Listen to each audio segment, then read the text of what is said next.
Welcome to another Utility Advisory Committee meeting. So I guess we'll call the meeting to order. So I think we have confirmation that everything was posted, right, Josh?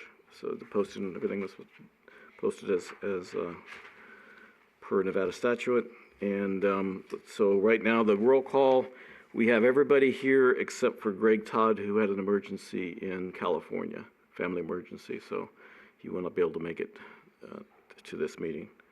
So why don't we start with the opening the public comment period, which this one is related to the agenda items only. If you want to put the number up, please, Holly. What? Oh, sorry. Thank you. Was there anybody in the audience that would like to talk first? Okay, thank you. So I guess hearing nothing, then we will go to the phones, and it's 702-589-9629. Give just a minute or two to give everybody a chance to see where we're at.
Okay, hearing no comments. Josh, was there any emails or other phone calls?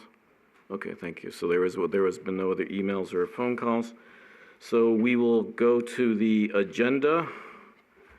And so does anybody have anything that they would like to rearrange the agenda if we need to move something forward?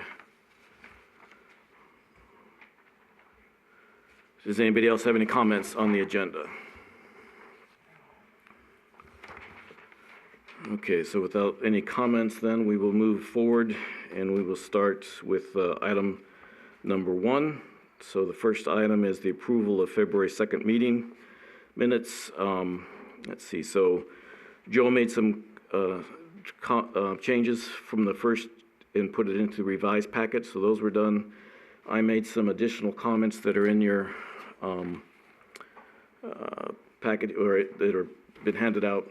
I don't know if you want to take a quick look at it and just glance at it to see if anybody else had found anything besides these. So.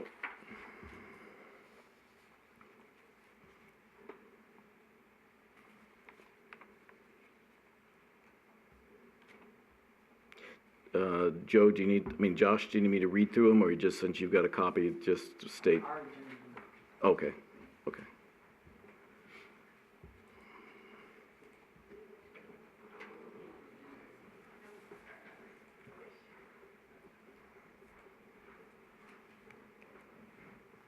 So had anybody found anything other than those? And is everybody okay with those? Yeah. Okay. I move we approve the minutes as amended by Larry Carr. Second. All in favor say aye. Aye. All opposed say nay. Passes unanimously. Thank you.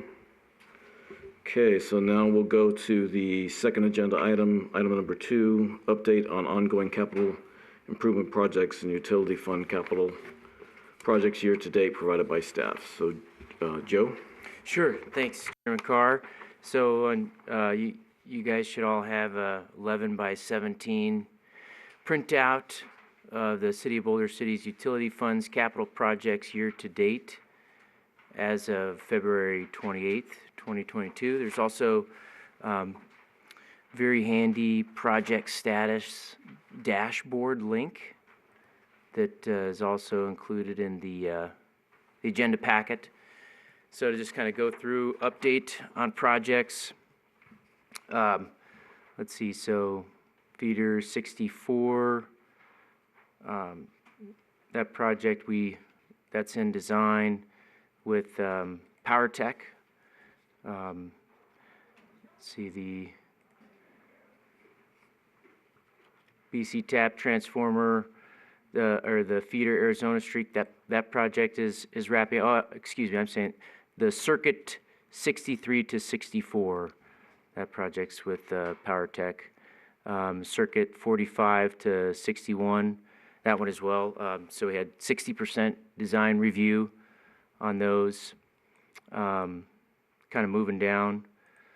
Let's see. Are there any? Sorry, Joe, just to make sure I'm understanding. So did you start off on E1905 or did you start off with E2102? Just make sure I'm understanding, got my numbers right. 'Cause Yeah, no, I meant E2103 is the one I meant. Oh, so not the Yep. 64, not feeder 60, 64. 63 to 64 tie. So okay, 2103, okay. And that's in design, Correct. beginning, just early? No, it's 60%. 60%, Yeah. okay. So, okay, 103 is 60% of design or 60% complete? 60% design. 60% by, design. PowerTech. So, yep, working with them on both of those circuit tie projects. So that's progressing nicely. So, let's see. And I'm sorry, you're saying, so the E2102, is that one's also in design? Yes, 60%. Both of them are, I'm sorry, I'm just trying to make sure I'm following properly. Yep. Yeah.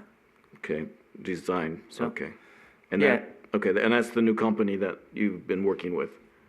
PowerTech. Yep. Yep, okay, thank you.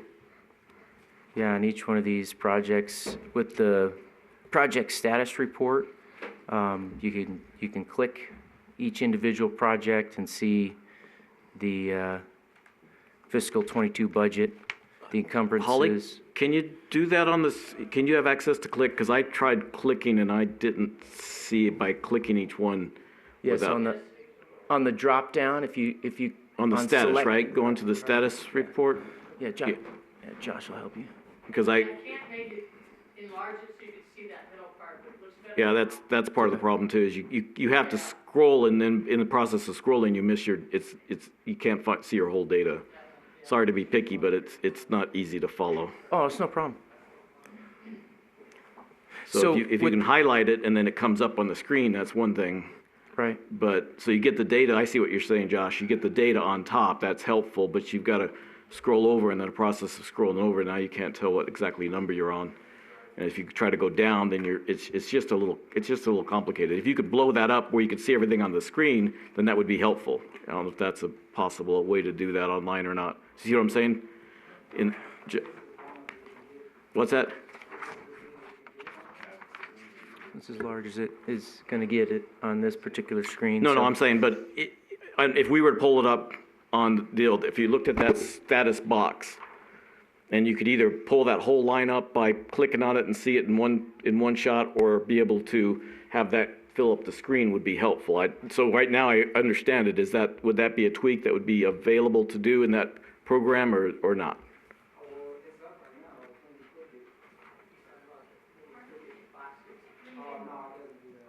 Okay, because it's just like I said, I realize it's being picky, but it is a little problematic when you have to scroll across and scroll back and scroll across. It's not easy. What's that? Yeah, but when we have this full spreadsheet, I can track it. I can see it across, and I can also enlarge it. I can enlarge that whole page on the screen. So,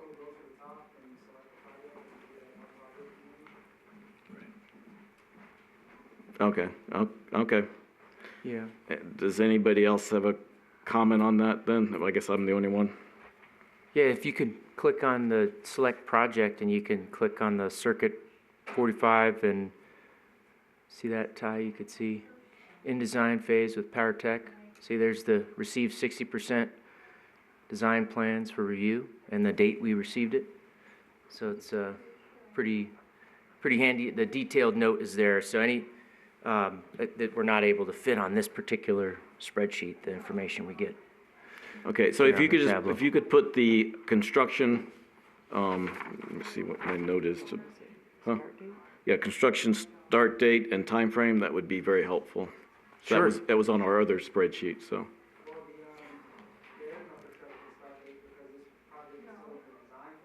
Right.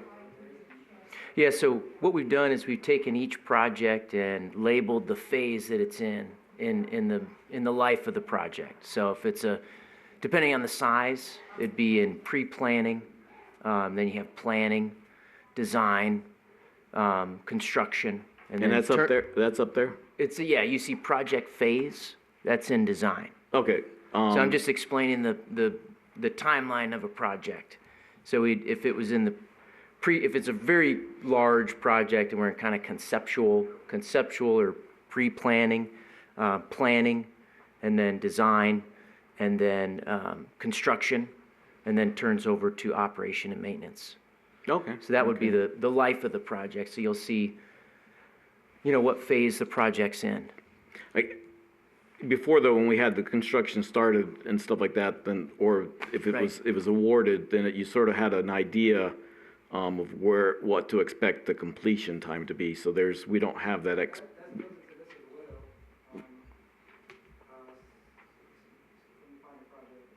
We could find an example for That'd you be great. that has That'd be that. great. So, I mean, the short answer on the, is it depends. So that's why we've really, shifted this to make sure it's labeled so things aren't necessarily honed in on a particular date. There's a critical path that the project has, a life of a project. So once the design is complete, then it could go out to bid and, then the construction, we would get a notice to proceed and the construction, then we would have the construction timeline on there. Well, if I'm understanding, this is good, this is an ongoing, project that you update as you get the information. If we log in, then we can get the most current data. Correct. Yeah, So that's a major advantage. So then we know that if something happens between our meetings, we can log in and see that, it's going from design and out to bid. yes, sir. Okay. Yep. So on this project right here, it's, 2202, you can see in the status that we received a notice to proceed, so that's built in here as well, and it's in the materials construction phase of the project, so, everything that you wanted, status report and, the city manager. It's all in this dashboard. Test. Okay, yeah, I had to focus my time on other issues related to this, and so unfortunately I didn't delve into that like I would have liked to. So I apologize if I missed something. No problem at all. It's just we want to make sure that the committee had another tool, a lot of information that was requested, and we're capturing it in Excel. So this is just another opportunity, and the link is in the packet. So I did see the date because originally it was 2/28. Then when I went on today, I saw it was 2/20. That it was 3/28, I guess. So that's helpful to then at the bottom see the date and know when it's updated. So having it online and knowing it's updated on a regular basis that's handy. Appreciate it.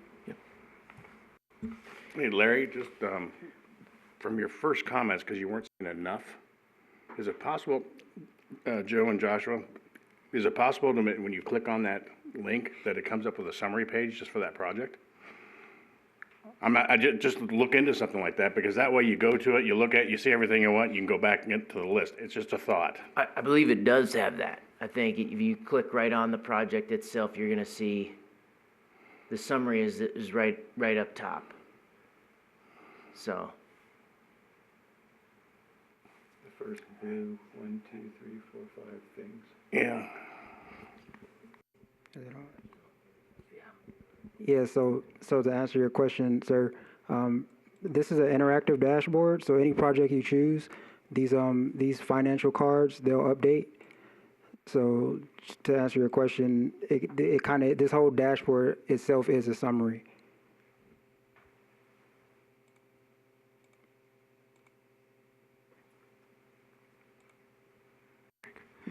I have one question on the encumbrances, and I don't know if this is for Carol or not, but is that when the purchase order is issued?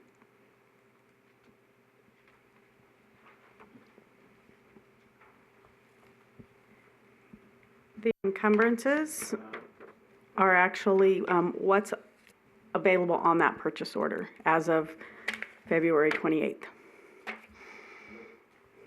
What's available, you mean, So if we do a purchase order for $5,000 yes, and we have not received on it, okay, it's going to say $5,000. okay, If we receive $2,500 on it, then that encumbrance will be lowered to $2,500. okay. Okay, So- I just, the encumbrances is something that's new to me.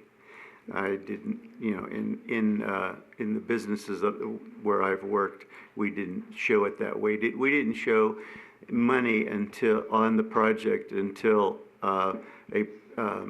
we had received the stuff had gotten a bill.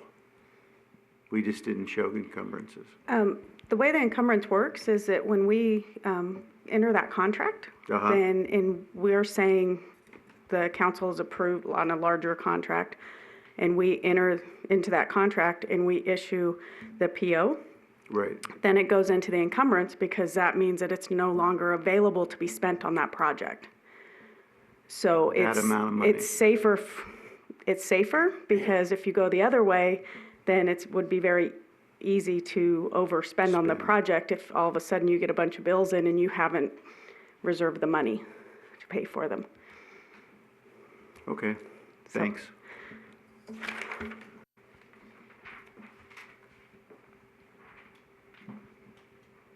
I think we have it on the screen just one more time to see how we're at. So with the, were you gonna go to the feeder 53, the San Felipe next, Joe? Because that might be helpful to see it on this page and then up there, so that I can just make sure I'm understanding. Sure, I mean, properly. we could, we could go to that one. Okay. So that one it went out, the bid was accepted, is that what I understand correctly? Yes. So, it's- because the council accepted the bid. And so is there a construction starting date for that? No, there's not a start date, but the status, it reflects that the project was awarded to CGNB for construction and to another company, CM Works, for management, and the project is in the planning phase. So there's no construction start date. Okay, as so of it's yet. in the planning phase. Correct. So we're in April, and so we don't really know when that's gonna start, but we have to get this started before we can do the substation 3, which is supposed to start in fiscal year 23 sometime in July. So yeah, this project is in the critical path to get done prior to the substation 3. Okay, And you can Got- also notice got that there is a project priority on the status part of this dashboard, and this one is at 1. So Okay. that kind of answers your question as well. okay. Yeah, and so as staff gets information that's relevant to this project, it's updated within this dashboard. Okay, and then so what we're looking at, just to help, and we're on this agenda item, we're looking at having this agenda item ongoing every other meeting, is that what, every other month? Is that- That's been the past practice, yes, so It we hasn't been can, the past, but the status report was, but we were doing this ongoing every month, but now, my understanding that you'd prefer to do ongoing capital period just every other month? I mean, we could do it, we can do an update on ongoing capital. Monthly or every other month? During the meeting, yeah, the next meeting, certainly. Okay, what's the group preference? I'm just trying to make sure I'm understanding. I prefer ongoing every month. I'll go with that. Because otherwise I'm gonna get lost. I mean, there's too many things. If you have something you wanna update, that's fine, and then we'll talk about it, but I think if we have an ongoing project, I think every month's the only way to do it. Go ahead, Carol, you've got a comment.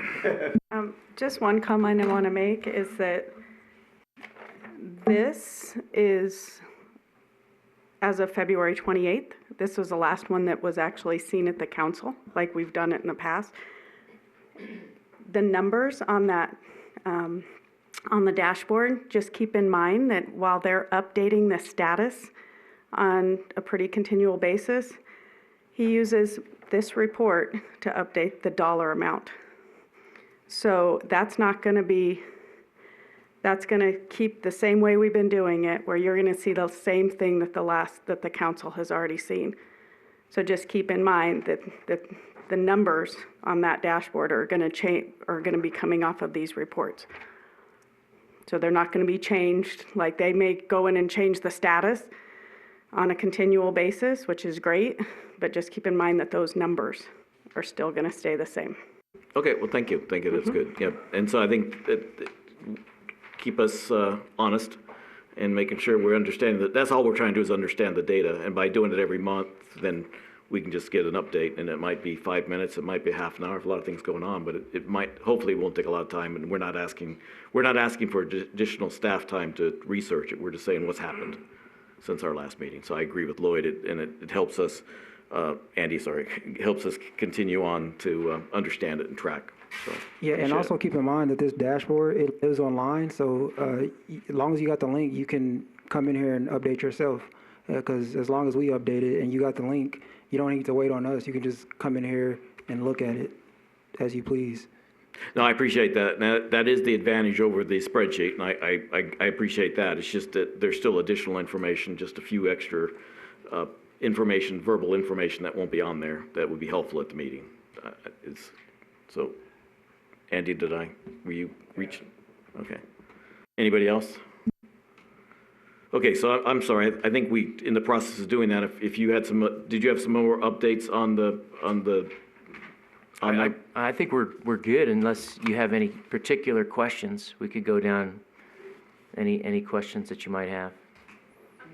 Go ahead.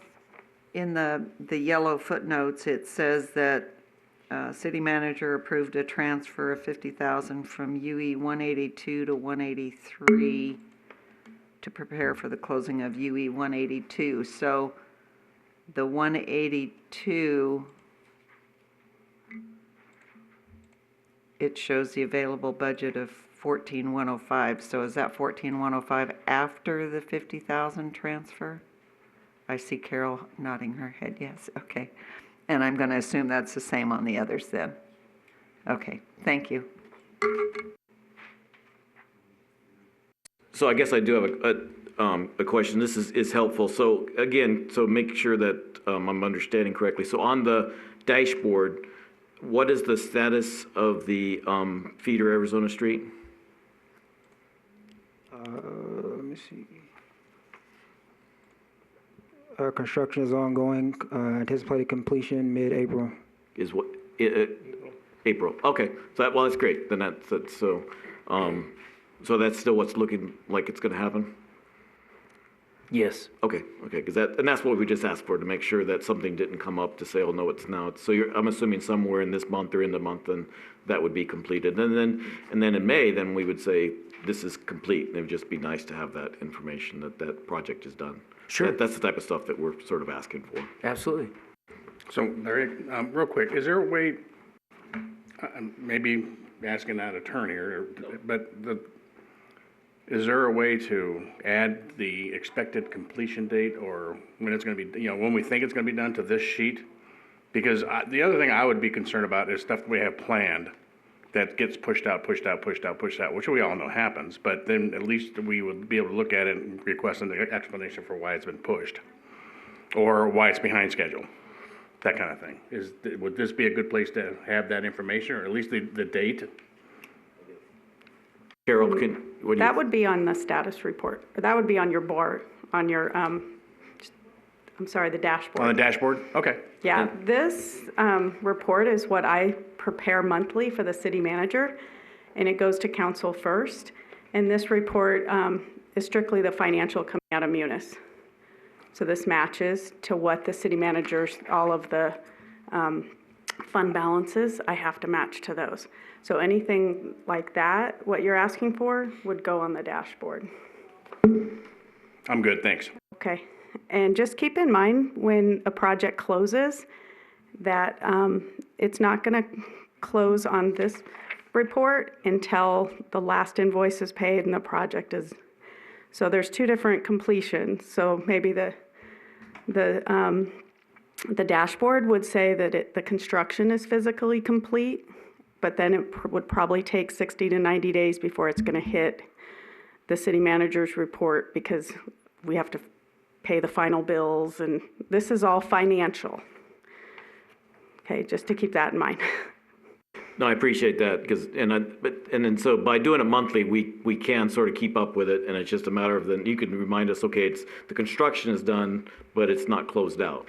And so just keep us honest. That's what we're asking for too, just make sure we're understanding properly. But then these financial numbers that are on the spreadsheet, wouldn't that reflect on those windows up here as well? Yeah, they should be Okay, be so the same. So it should correspond. All right, cool. Yeah, just keep in mind that he's going off of this report. So until and just example, until March goes to the city council, which is the second meeting, that's when, after the council sees it, that's when I'll give it to Josh and he'll update this. So as you go in there, you may wonder why the numbers aren't changing. So don't think that because the numbers aren't changing, that the status isn't changing, because he's changing that on a different basis. So basically, one's real time and one's not. Okay. Yeah, thanks. We're just trying to make sure we understand the different reports and then what's going on, and just making sure. Yeah, because I think the BC tap transformer is a great example of what you're saying, not closed out. It's been done for how many years now? And we're waiting for, the construction's been done, we're waiting for drawings, if I understand the status report on it. Yeah, we're waiting for, that's what the note says, that we're Right. waiting for the as-built or Correct. in the final engineering on that. So that's a great example, because you'll see that the encumbrance is outstanding. Once we get the finals, we get those, and then we pay the final bill, then that will zero out and I'll move it down to the closed. Right, okay. So yeah, but, so you've told us that in the past, and those are just things that now we understand, and, this one doesn't have, this one started in 2016, so Yep. by updates, we understand. It'll be helpful. Sure. Yeah, and I believe for that particular project, I do have an invoice, I think, to approve. So if that is the last one and it's not, okay. All right. Oh, okay, so we still got more to go. So just, I guess maybe it's not, but what company is doing the as-bills? I think it's Tor. Yeah, Tor, T-O-R. Okay. Okay.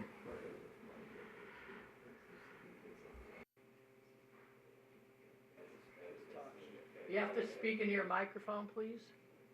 You're talking on the dais.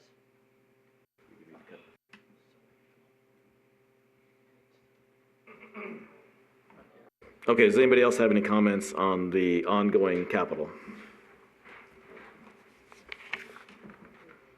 Okay, I've got to look for my paper right now, so if somebody else is thinking of something while I'm looking at I think I had one more comment. Oh, yes, I did. So what's the status of the 6 transformers or whatever transformers can be purchased this fiscal year? Right, so we're evaluating that decision internally as staff. So there's a number of factors that are going into that decision. First, we have to get the transformer spec'd out, and get the exact specifications that we want. We've got a design for the substation rebuilds that was previously done, I think, in 2014 by Tor. So, there's some concerns I've got with if we kind of shoot from the hip on this and don't do it the right way. It's if we get the specification done and the design done, I'm open to, making all the purchases at once. It's just there's a number of factors that we need to consider for liability purposes, where we're going to store the transformers, how we're going to mitigate any spill containment. So it's a component of the substation rebuild. So we're potentially going to either contract that work out or see if we can hire electrical engineer that can dedicate themselves to the design and that project. So. Okay, so basically, we're in April, May and June. Again, I don't mean to be critical, but what I'm hearing, it doesn't sound like we'll be able to purchase any transformer this fiscal year.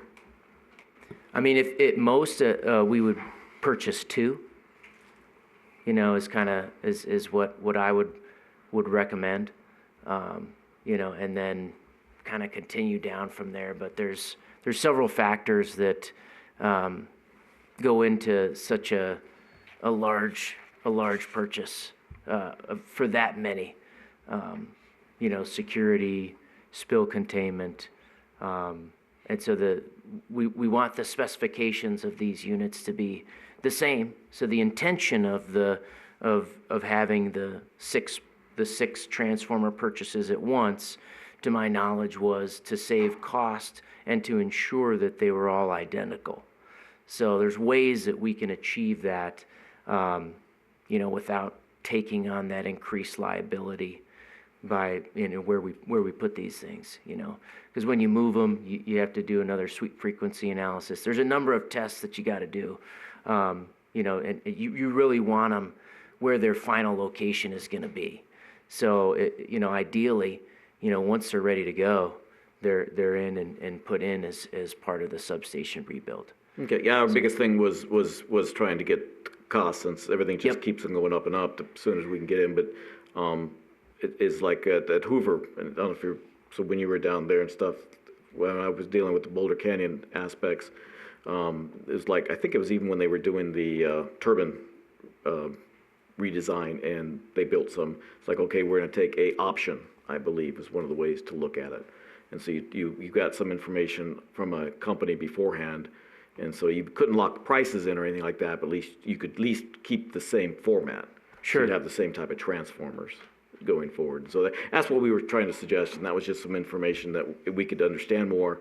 And so by letting us know what what phase of what transformers. Then the other thing too is we need to make sure that, okay, here's what the schedule is wanted for the capital projects, and here's where we're at with transformers. Well, we need the transformers before we need to understand where's that transformer needed in that process of the substation work. And if it takes a year and a half to get it, we won't be able to complete the substation work in fiscal year 23. So those are the type of questions we were asking and trying to understand.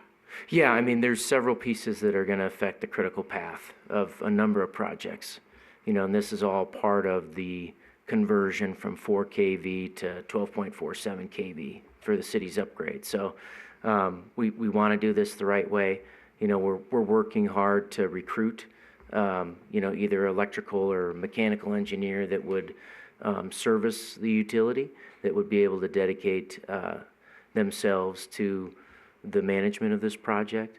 The alternative is that we contract that work out. So we've got a design essentially started from TOR from 2014. So that's a route we could look to pursue if we're unable to hire somebody. So. Okay. Well, you gave us some new information that we didn't have before today. Okay. We didn't have that information about moving the transformer more than once and stuff like that. We didn't understand the liabilities and stuff. So that's what we're asking for, updates and stuff like that. So Yes. we're just trying to help ourselves. Oh, So- certainly. So was there anything that? That's good. Okay.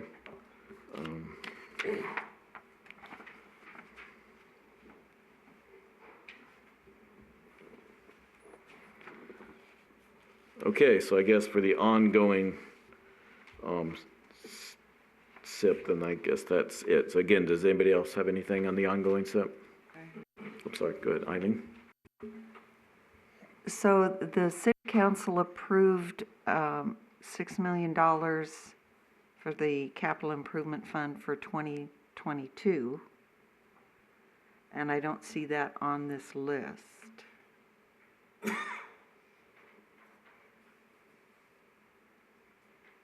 You talk about the purchase of the transformers? Yes.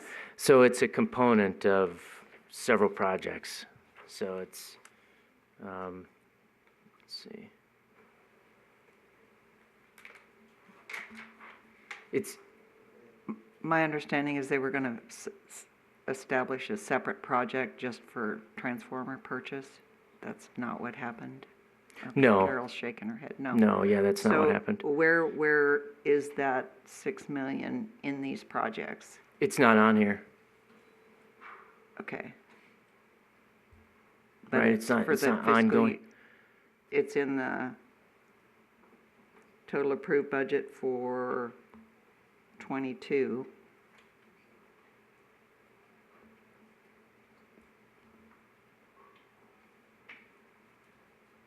Yeah, it's not broken out as, on here yet. Yeah, I think if I can. Go ahead. Can help with that. Okay. Then is that they were Eileen, help me out, was all 6 million part of the future, or was there 2 million and 22? Do you remember? I think they might have all been in the future. I think it was 23 and 24, maybe even 25. And so they were taken out of those going forward and put into 22. So now we don't see it in either place. We don't have it here, and they're not in it's not in the future, and it's not in the future capital. So it's just, again, trying to get all the facts. This is all. Do you see what I'm saying, Joe? Yes, I do. Okay. Yeah. Okay. So does that help, Eileen? Go ahead and finish. I just wanted to help, see if that helped. I was just concerned it wasn't in this capital projects year-to-date when it was budgeted in a supplemental budget for 22. So.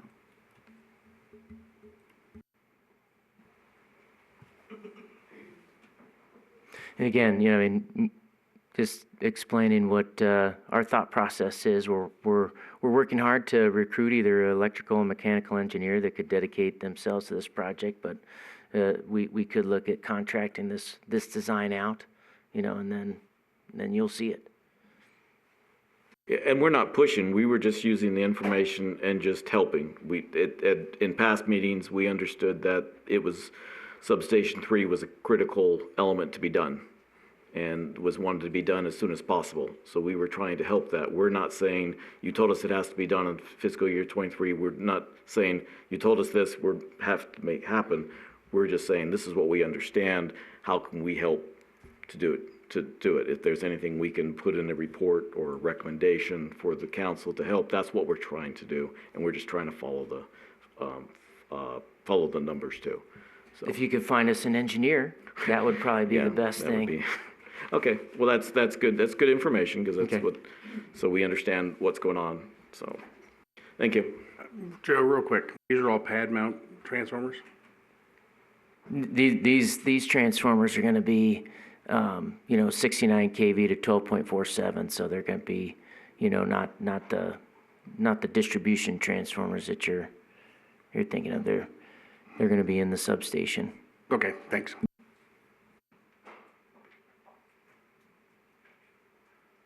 Okay, any other comments on the ongoing? Okay, so we will close out item number 2 and go to item number 3. For possible action, discussion of Boulder City electric, water, and wastewater utility rates, and possible staff direction regarding the implementation of the reduction of water service charge for all customers. So do you have any statements first on that, Joe, or do you want me to take it? Yeah, so staff recommends that this item be removed from the agenda. It's no longer relevant with the staff report that we had initially published. So in the handout, the water service charge rates table, you'll see in note 2, the city was notified in writing on April 5th, 2022, that no increase has been applied to Boulder City for infrastructure or administrative increases incurred by SNWA at this time. So we've removed that from the the staff report. So we're recommending that this item be removed from the agenda. Just for future reference, I think we need to remove it at the beginning of the agenda. I don't know if we can move it. So it just, we'd talk about, when we talk about the agenda in the future, it'd be more helpful. Well, for the way our agenda is currently structured, we don't have that on there. But we could look at modifying it, but because we don't have that on there, as the item gets called is when. So is that something the council has? The council on their agendas, they have some language that, asks if the agenda is approved. Oh, okay, well then I misunderstood, because I was trying to follow the same format that I thought we had been doing and then doing. So I'm not trying, I'm just trying to understand what to do for the next time and what to expect. I misunderstood. That's okay. So I guess if we could put that into the future agenda, that would be helpful then, Okay. because I'm just trying to help.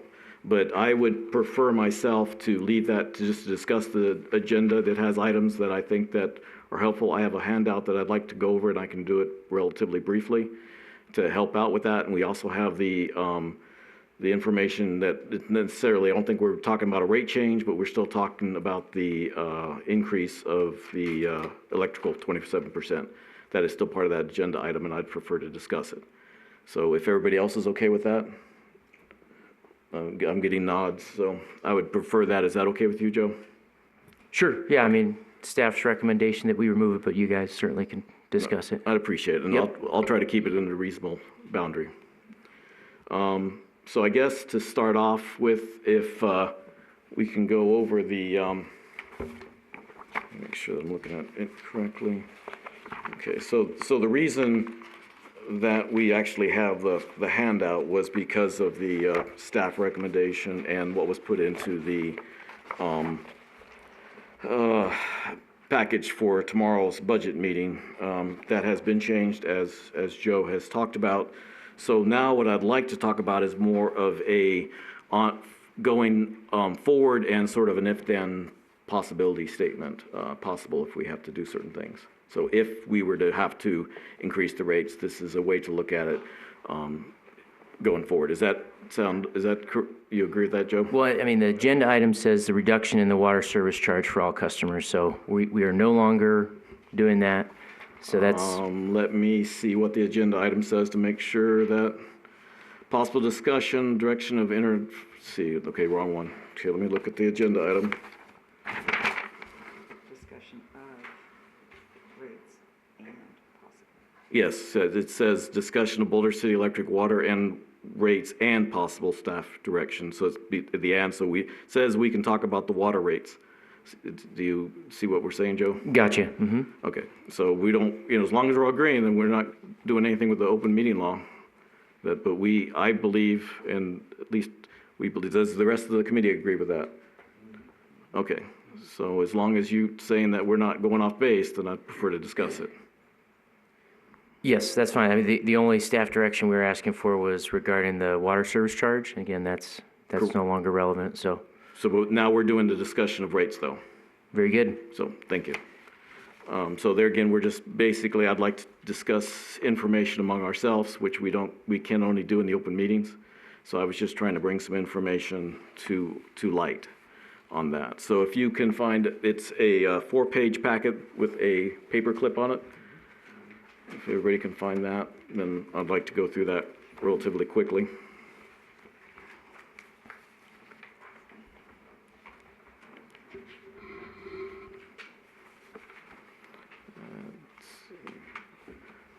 I put one down there,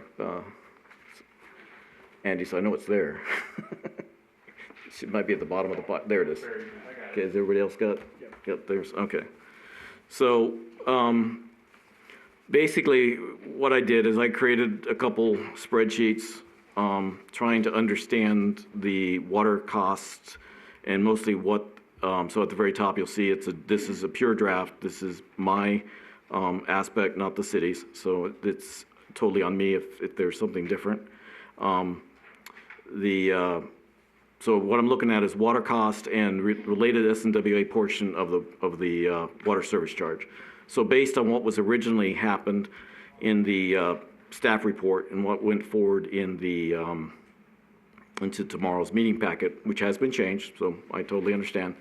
I just wanted to say for future purposes, we would like to consider it. So what I understand, Joe, did I make sure I heard correctly, is that the information we have now is that there is no new rate change or payment increase for Boulder City from SNWA. Yes, as of yesterday. Okay. So I'm just trying to make sure I'm stating it right. So, so what happened was, can I take a minute, Joe, do you mind if I just No. talk about the RPAC? Sure. So what happened was there was a committee that was established in, I'm not sure if it was clear in the packet or not. It was that Citizens Advisory Committee was established with SNWA back in 2019. And they looked at it between 2019 and 2020. They were looking at what would need to be fees and everything need to be, well, what the rate charge need to be changed. Now, to help in here and to help understand that a little bit is that I think everybody understands, is that there's a lot of cost in the valley that Boulder City doesn't have. So the valley has three distinct costs that we don't have.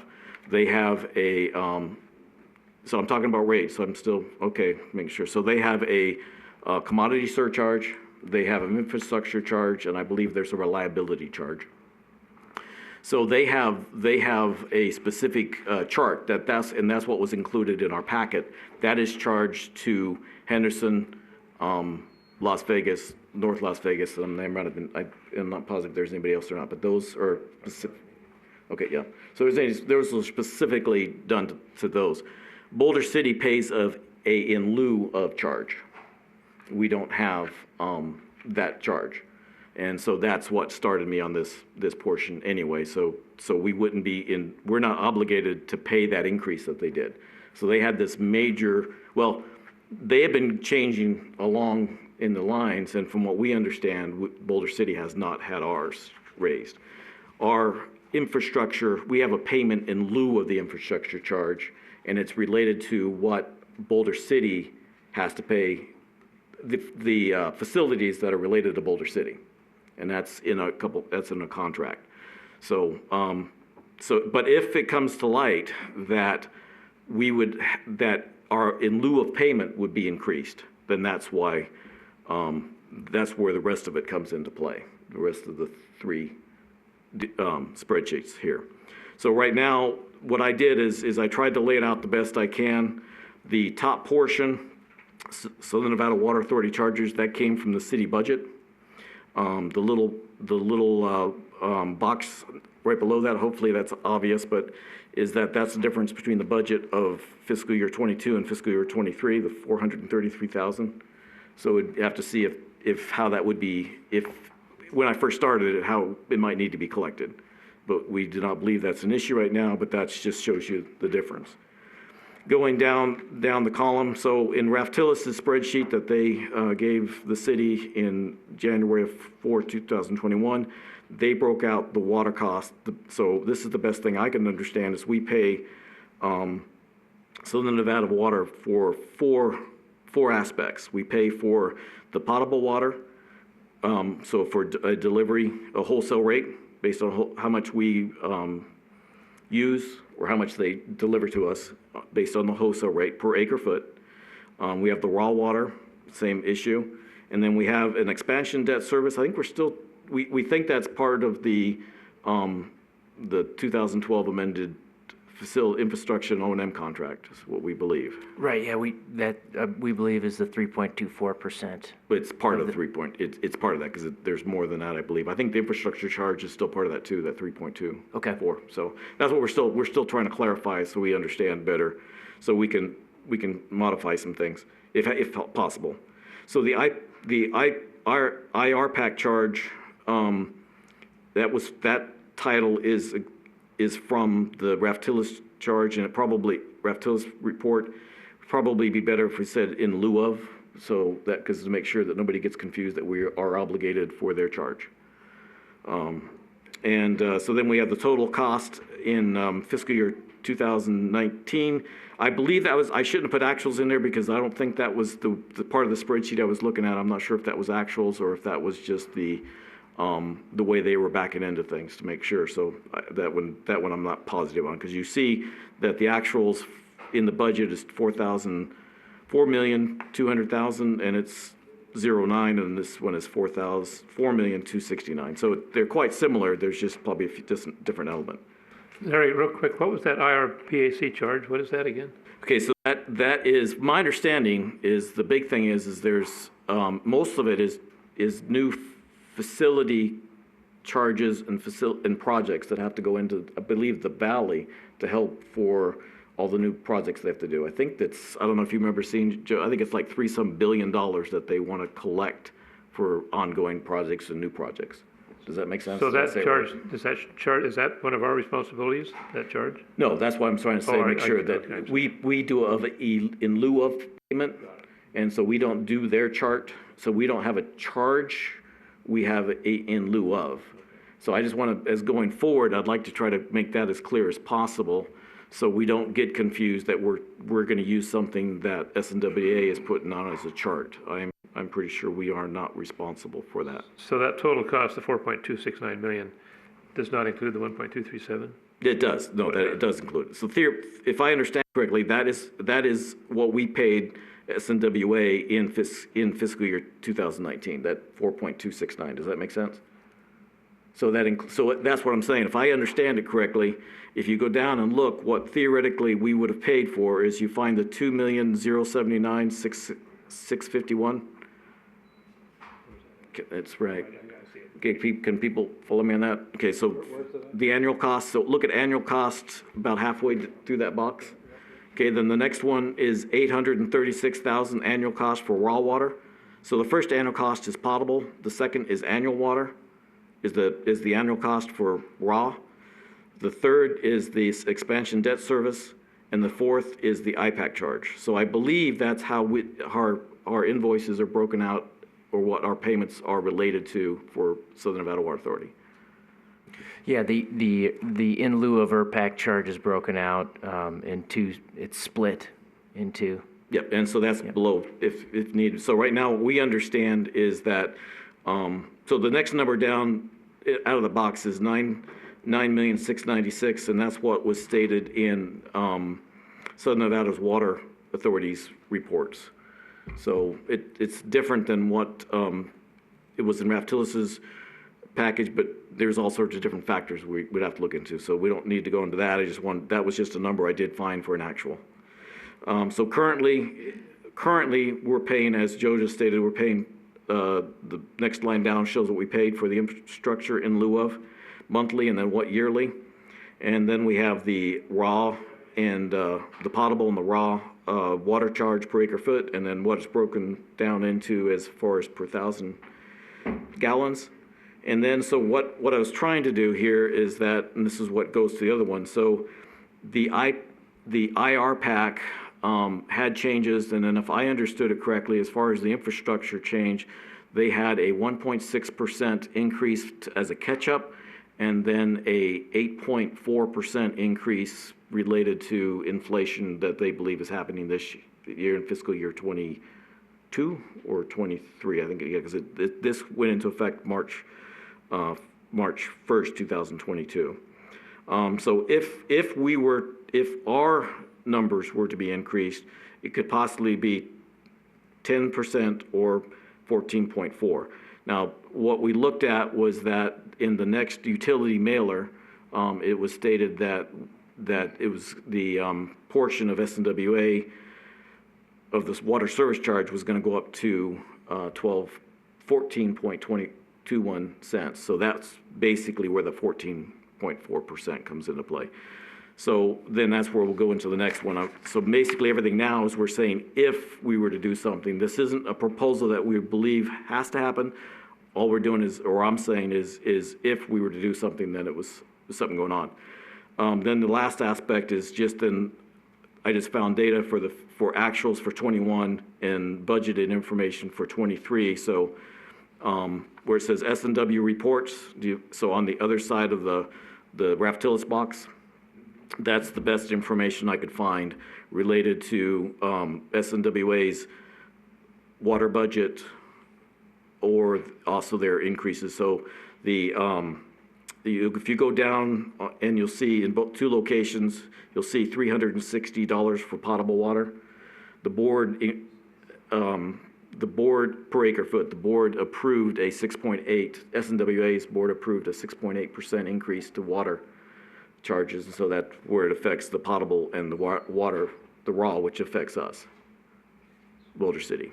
That is 100% passed through to Boulder City. So the 360 represents a 6% increase over the 6.8 over the 337? Yes, exactly. Okay, all right.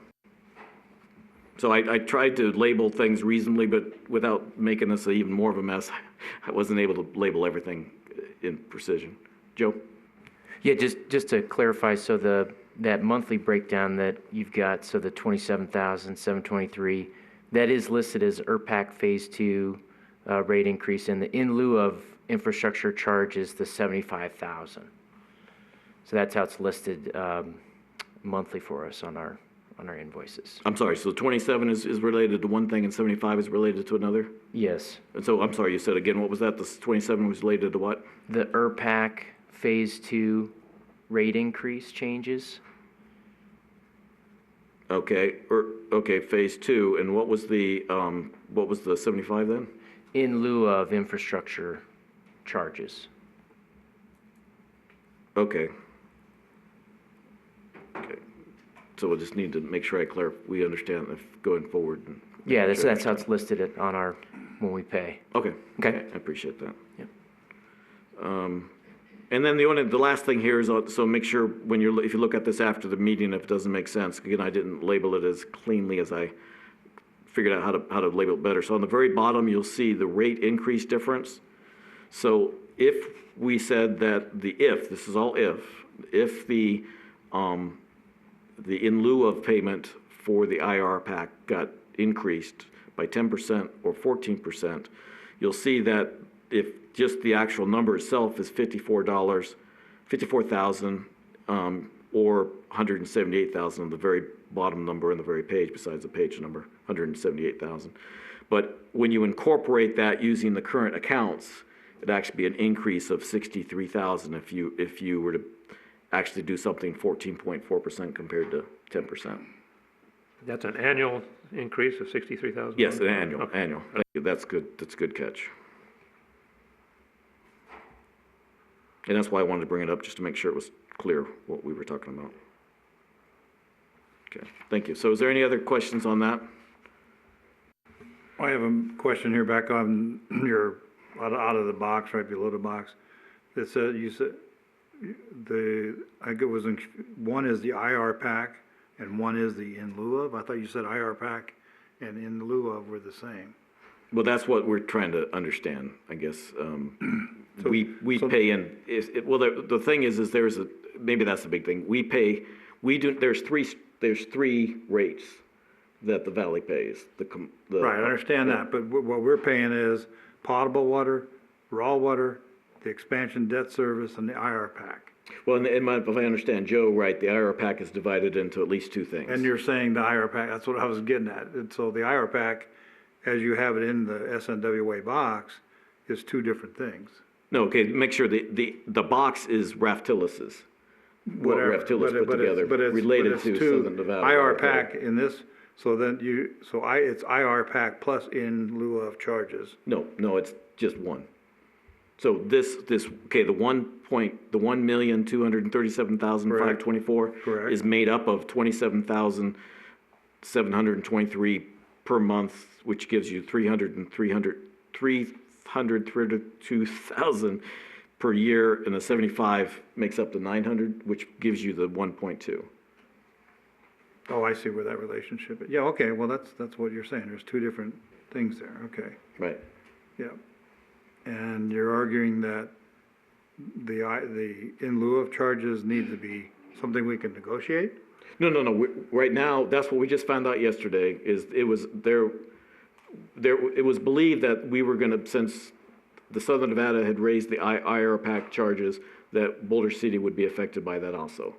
We found out yesterday, the city found out yesterday that we've been told that there is no additional charges related to the RPAC. So what I'm assuming is that all the RPAC charges, changes that were made is over in the valley. Anything that's related to Boulder City did not go up. Okay. That's an assumption I can make.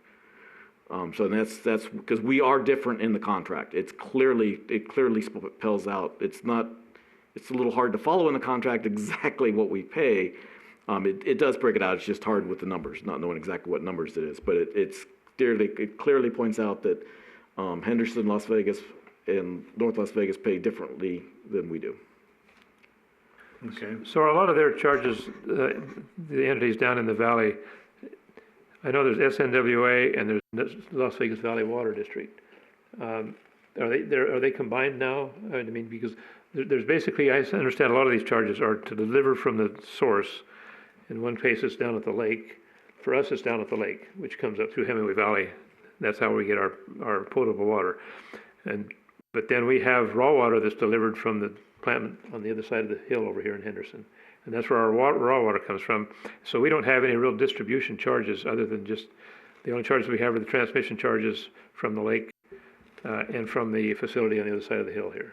Right, and then so that's the difference. So there's two major sets of contracts. There's the 1991 that's, I believe, is considered to be 1996 amended contracts, and that's a cooperative agreement.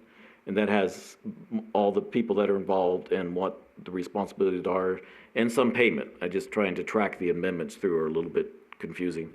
And then we have a 2012 that I found on the internet. It was, the last amendment was in 2019, because our amendment does not have the infrastructure charge. Right.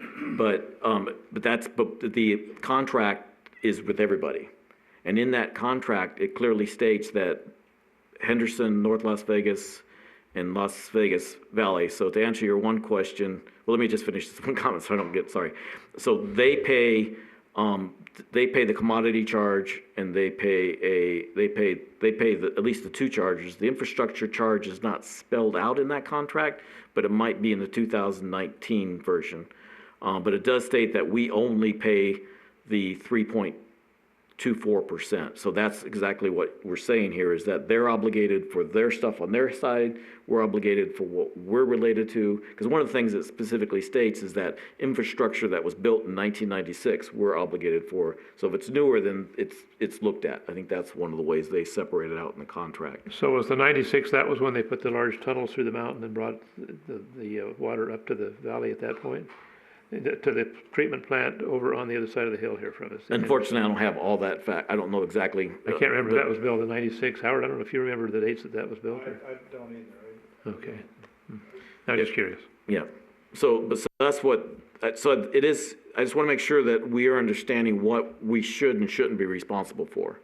And that's what and I think it will help us understanding in in this. And in the future, we might want to, so when the next time we need to change the resolution for water, we probably should break out Southern Nevada Water Authority costs and our cost. And that way we clearly know how to adjust them in the future. I believe the resolution currently has the SNWA costs broken out. It does not. With I think G being the wholesale delivery charge, so that's, based on the per acre foot. And then H is the additional charges, so that talks about all the S&WA charges. Right, but I guess so verbally it does, numerically it does not. Right. And so if you look at some of the other cities' bills and their documentation, they have it broken clearly out. This is what you're paying for City of Henderson. This is, for instance, this is what you're paying for S&WA. So you're recommending in a future resolution that we numerically break out the... Yes. Okay. Right. And then that way we can track this is what we currently are paying to S&WA. This is what we're paying. This is what we're paying. We're not paying directly to S&WA. And we'd have to word it properly. Oh, and you mean the citizen, you mean the customers? Yes, the customers. The customers are paying to Boulder City in lieu of payment that the city pays to S&WA. And so I think it's probably the way there, but it's more of a direct flow through with the other cities than it is for us. Right, I mean, the entire intention of this initial staff report was to make sure that we were accurately capturing the pass-through costs. So that's what we want to do with the fee structure. So that's, and since that information has, now has changed, that's why we wanted this item removed. Right, but right now, this is, since the item can talk about rates, and we haven't been able to talk about rates for some time, this is the opportunity for all of us to understand what's part of the rates and how we would look forward to. The other thing is that I wanted to mention quickly is that the more we understand the rate structure, then when you next put out for a rate study, then we can have more input in to say, well, this is what we want done. I think I didn't clarify enough either, and it wasn't clear, you've got the rate study and you also have rate structure. So the way I'm looking at it is how the resolution breaks out the different charges is the rate structure. And so I would like to be able to, in a future workshop, look at all the different rate structures and find out, okay, what do we think of them now? And if we're gonna have somebody look at it, let's decide, are these up to date? Does it make sense what the payments are? So that's why I'm continuing on with this agenda item, so I appreciate your indulgence. But again, I want to understand this, the water, potable water and the raw water costs are pretty straightforward. Expansion debt service, I'm assuming is that we're paying after 2012 for anything that's expanded to us? Yes. Right, we that would- makes sense, yep. that makes sense. And then I guess I'm just still not understanding this IR pack and the in lieu of charge. It's listed out in the contract, Yep, and it kind of goes in, so. what those are really, what's the IR pack, what's that acronym for? Do you know? I have to look that up Okay, I exactly. can't but remember either. It's not, it doesn't say that in the section of Right. that's relevant to us. It says separate Boulder City charges, so it's Okay. section 7.4 of the 2012 agreement, Section what? 7.4. Okay. So maybe to tell, I don't know if somebody really knows, I'm not sure if I totally understand the difference, but SNWA delivers water from the pumping facilities at the lake. And then they also have, they dug that great big tunnel through the mountains and brought it over here to the river mountain on the other side of the hill over here. And then I understand that they have transmission facilities that take water to various parts of the Las Vegas Valley. North Las Vegas, Clark County, I guess, City of Las Vegas, City of Henderson. And I don't even know if they take the Nellis Air Force Base or what. But here we just have the transmission line and the delivery facilities that come from the lake up to Hemingway Valley. Then we also have the facilities that come from the River Mountain Station around through Railroad Pass into Boulder City. And so that's Boulder City's part of that arrangement. And so because of when we entered into it or for whatever reasons, and it's probably a lot simpler to serve us than it was the others. And so that's maybe why we're separated as far as that IRPAC deal goes. But I'm not sure if that's the way it works or not. I mean, I don't know all the history, but I imagine it has to do with our growth history and our desire to kind of stay limited in that growth. could be. Mhm. So I guess, so we can start focusing more on the rate aspect again. Joe, maybe we can talk about it, I find out, if we do a workshop, I think then it would be good, because we have the first, second, and third straw. And so there's a lot of components that Boulder City that we have to do and certain things we don't. So would that be, I guess we could set out agenda items to discuss that at a future date so we could try to get clarity. Or is that asking, are we getting in the weeds? Not today, but for the future. Like maybe a workshop with SNWA? Is that what It might just be that we can, if we had some facts, that would be good. It depends on, again, some of these things, I don't want to take people's times up for something that we need to discuss more. That's one thing I guess I need to find out is, we need time to discuss things. Sure. And so we might need an hour to discuss things where we only need half an hour's worth of somebody else's time. So that's why I'm a little hesitant when you say brings SNWA in. So if we need to ask questions for, that might be the better way if we can't do the other standard. Or what we might want to do is have a discussion among ourselves, maybe pin the questions down more, and then have a presentation by SNWA in another meeting, if that would be. So I'm just trying to make sure I'm not I'm trying not to overextend, ask too much from the staff or somebody else, but trying to make sure and that we don't get outside of what our resolution is. But a lot of these questions are helpful so we understand what Boulder City is obligated for. Because I'm pretty positive we paid for the third straw, paid a portion of the third straw, and understanding how that is enacted would be helpful. Marty? Well, I just want to make sure, I mean, we're not insinuating that we're being overcharged by SNWA? No, we're not. No, in Okay, this case, I just- not at all, no. All right. Because it's, so I guess to make it totally clear is that, yeah, we're paying a lot smaller portion than any other city because we've got a lot less infrastructure than they do. So this, in lieu of charge, this 1.2 is a lot lower than any other cities pay in relationship to that. So no, we're not being overcharged, and there was thought that if it was gonna be raised, that we would be increased too, and I thought that we'd have a percentage, and that's why I'm going to these next spreadsheets. Hopefully I can go through them really quickly. But that was the thing, is if we were charged a percentage, that's how I believe this is how we could change the rates.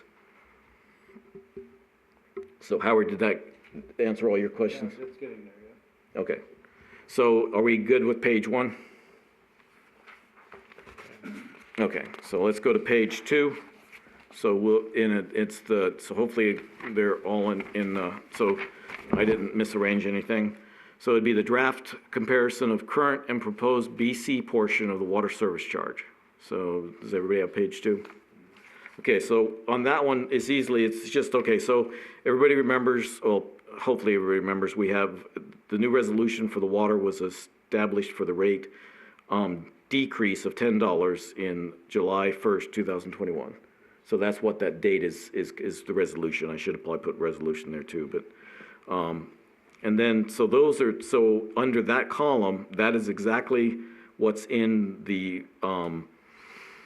well, that is a portion of, you won't see these numbers in the resolution because that's just a portion of the resolution of the surcharge number. So, we'll get to the other ones now. And then what we might want to do is lay them out if we need to, but maybe we can just go through and it'd be easy enough. Then what I'm saying, so I should have highlighted, bolded, and really emphasized that if we were to decide on changing the implementation of the Boulder City portion, one way to do that would be to take the last 17% that was increased. So there was 3 percentages that the water surcharge was increased over what was it, 17, 18, and 19? That we had 3 water service charges changed. I'm trying to keep on remember if it's 18 ended or 19 ended. I think 19 was the last water charge because electrical I think ended at 18. Anyway, so we had 3 increases with that last major increase. The last one was 17%. So a way that you can easily justify is just say, okay, if everybody believes that those, if it was agreed that the Boulder City rates were too high, Boulder City portion was too high, an easy way to do it is just take the 17%. It can be discussed easily, and I believe justified easily. So that's what I did, is I just said, okay, based on that information, I started with the, on the residential, I started with the 1.5 because the $15 was already $10 off, and I don't think you'd want to reduce that by 17%. So make sure it's clear is that the $15 was not reduced, as you can see. So then you start with the 5.5, the 1.5 inch, and that was then from there on, except for the multifamily, of course. And then you go down to residential, and you go through the first 2 are not changed, and then the rest of them are. And I think it's pretty clear when they're side by side what has been changed. And then then you look on the next, and you see the accounts. So this is what information Raftillis was given. It's in their spreadsheet. And the only difference is on your second number down, if you look at 3687, so do you see where it says accounts? So it says fiscal year plus 60 houses accounts. So the information I had is that I think there's been some additional houses since Raftillis put all this together.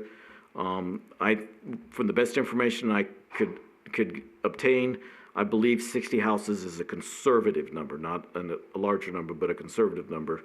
And since Raft-Tillis didn't increase the 5 1/8 inch rate when they were doing theirs in that large of a number, I believed it was the new houses were under the 3/4 inch, which is the same cost anyway, so it doesn't really matter. But I increased that by 60 houses to say, okay, in the future, so for this fiscal year or future, we'd have a little bit better accounting. So that's what I did there. Then you have the annual amount for what we currently do and the annual amount if we were to decrease 17%. Is that clear? Okay, so the next page 3.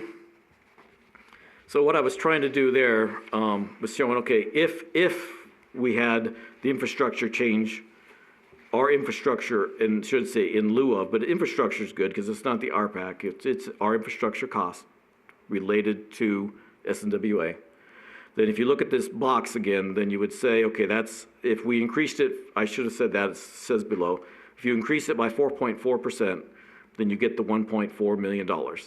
Then we have this expansion debt, because I believe the way I've looked at Raft-Tillis's report is what we're currently collecting in water charges includes is $116,000, is the best I can understand.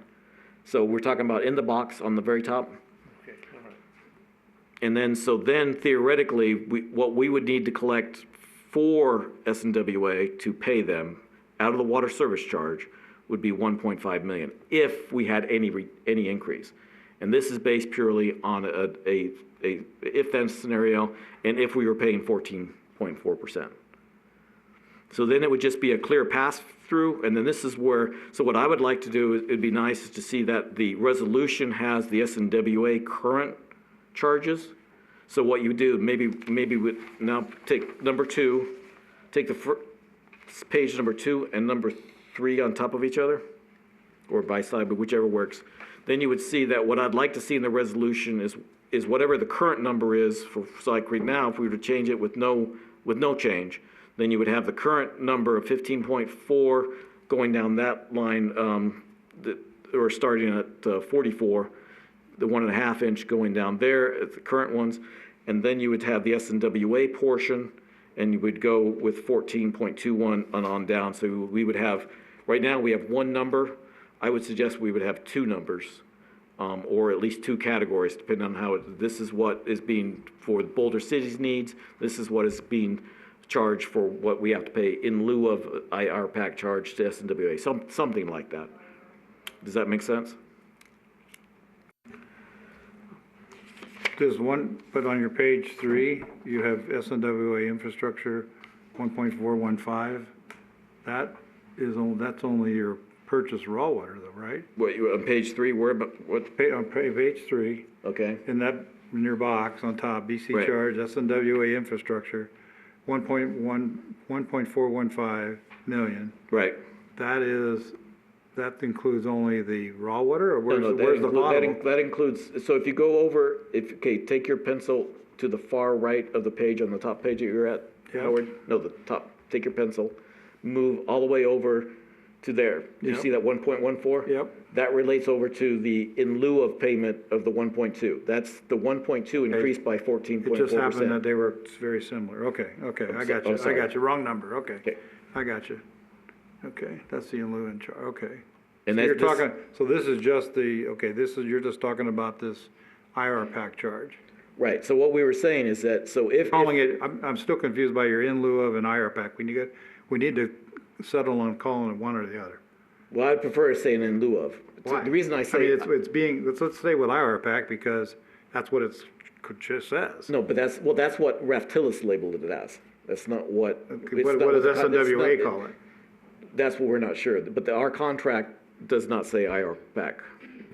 So we have 2 separate charges on invoices. One says IRPAC Phase 2 rate changes, and then the second line item is in lieu infrastructure charges. Okay, so if we do well, I should say, when we do a rate study, then let's try to work on that now. Yeah, I mean, then. that's making it confusing here, so. Okay. All right, so I'm just, Okay, so you're gonna, if you say in lieu of, you're meaning IR pack is what you're telling me. Well, I'm looking at whatever the Boulder City pays. Sounds Does like it's, sounds SNWA like it's IR pack. Well, it's similar, but I don't want to, see, what happened was, part of the confusion was when, as soon as IR PAC got involved in the naming, then it was assumed that we were paying the IR PAC charge schedule, and it's completely different. So that's why I keep pushing back, Okay, because well, I don't want that makes, somebody to go but to. then it needs, then we need to have a session on clearing that up. Exactly. I got that. Okay. Okay, I'll go with that. All right, so that's a different number, so I was confused by them being similar looking. Okay, All sorry right, about that. so I no, didn't that's catch that. fine. No, I wasn't looking at the whole number. So this is your, okay, go for it. Keep going. So then the reason I wanted to continue talking about this, even though it's not being done, is that if it comes to be that says, oh no, your costs have raised and we're gonna raise you and it's 5, 10, 15%, then I would hopefully then we could agree that we could then look at it to say, does it make sense that we just take the current, what we're paying related to that, and we increase that by that percentage? And that would then be a pass-through. That was my whole intent. Does that make sense? So page 3 become, these SNWA charges you have per meter, is this 1,415 broken down? How to come? Well, no, it's not broken down. How come the 5/8 on this page is different from the 5/8 on page 2? Page 2. Page 2 rates are, you have implied BC. Okay, let's go to the page 3 then. Might be easier to say. You have Let's go page 4. So You let's wanted go, to compare the two pages. let's go page 4. Okay, page 4. So now put them all together. So then I guess, so put them on top. Yeah, probably top to bottom is probably the easier way to go. Okay, so now you got combined numbers here. Yeah, so what happens is I had this, you guys did not, so I apologize. This is in Ralph Tillis's spreadsheet, but this is, again, since it's not in the resolution, it necessarily isn't clear to understand. So it's a good question. So right now, if we go down to the bottom of page, so we go to page 4, and you see where it says current total BC? Yep. And then you see 2756. Right, I see that And then you go all the way down.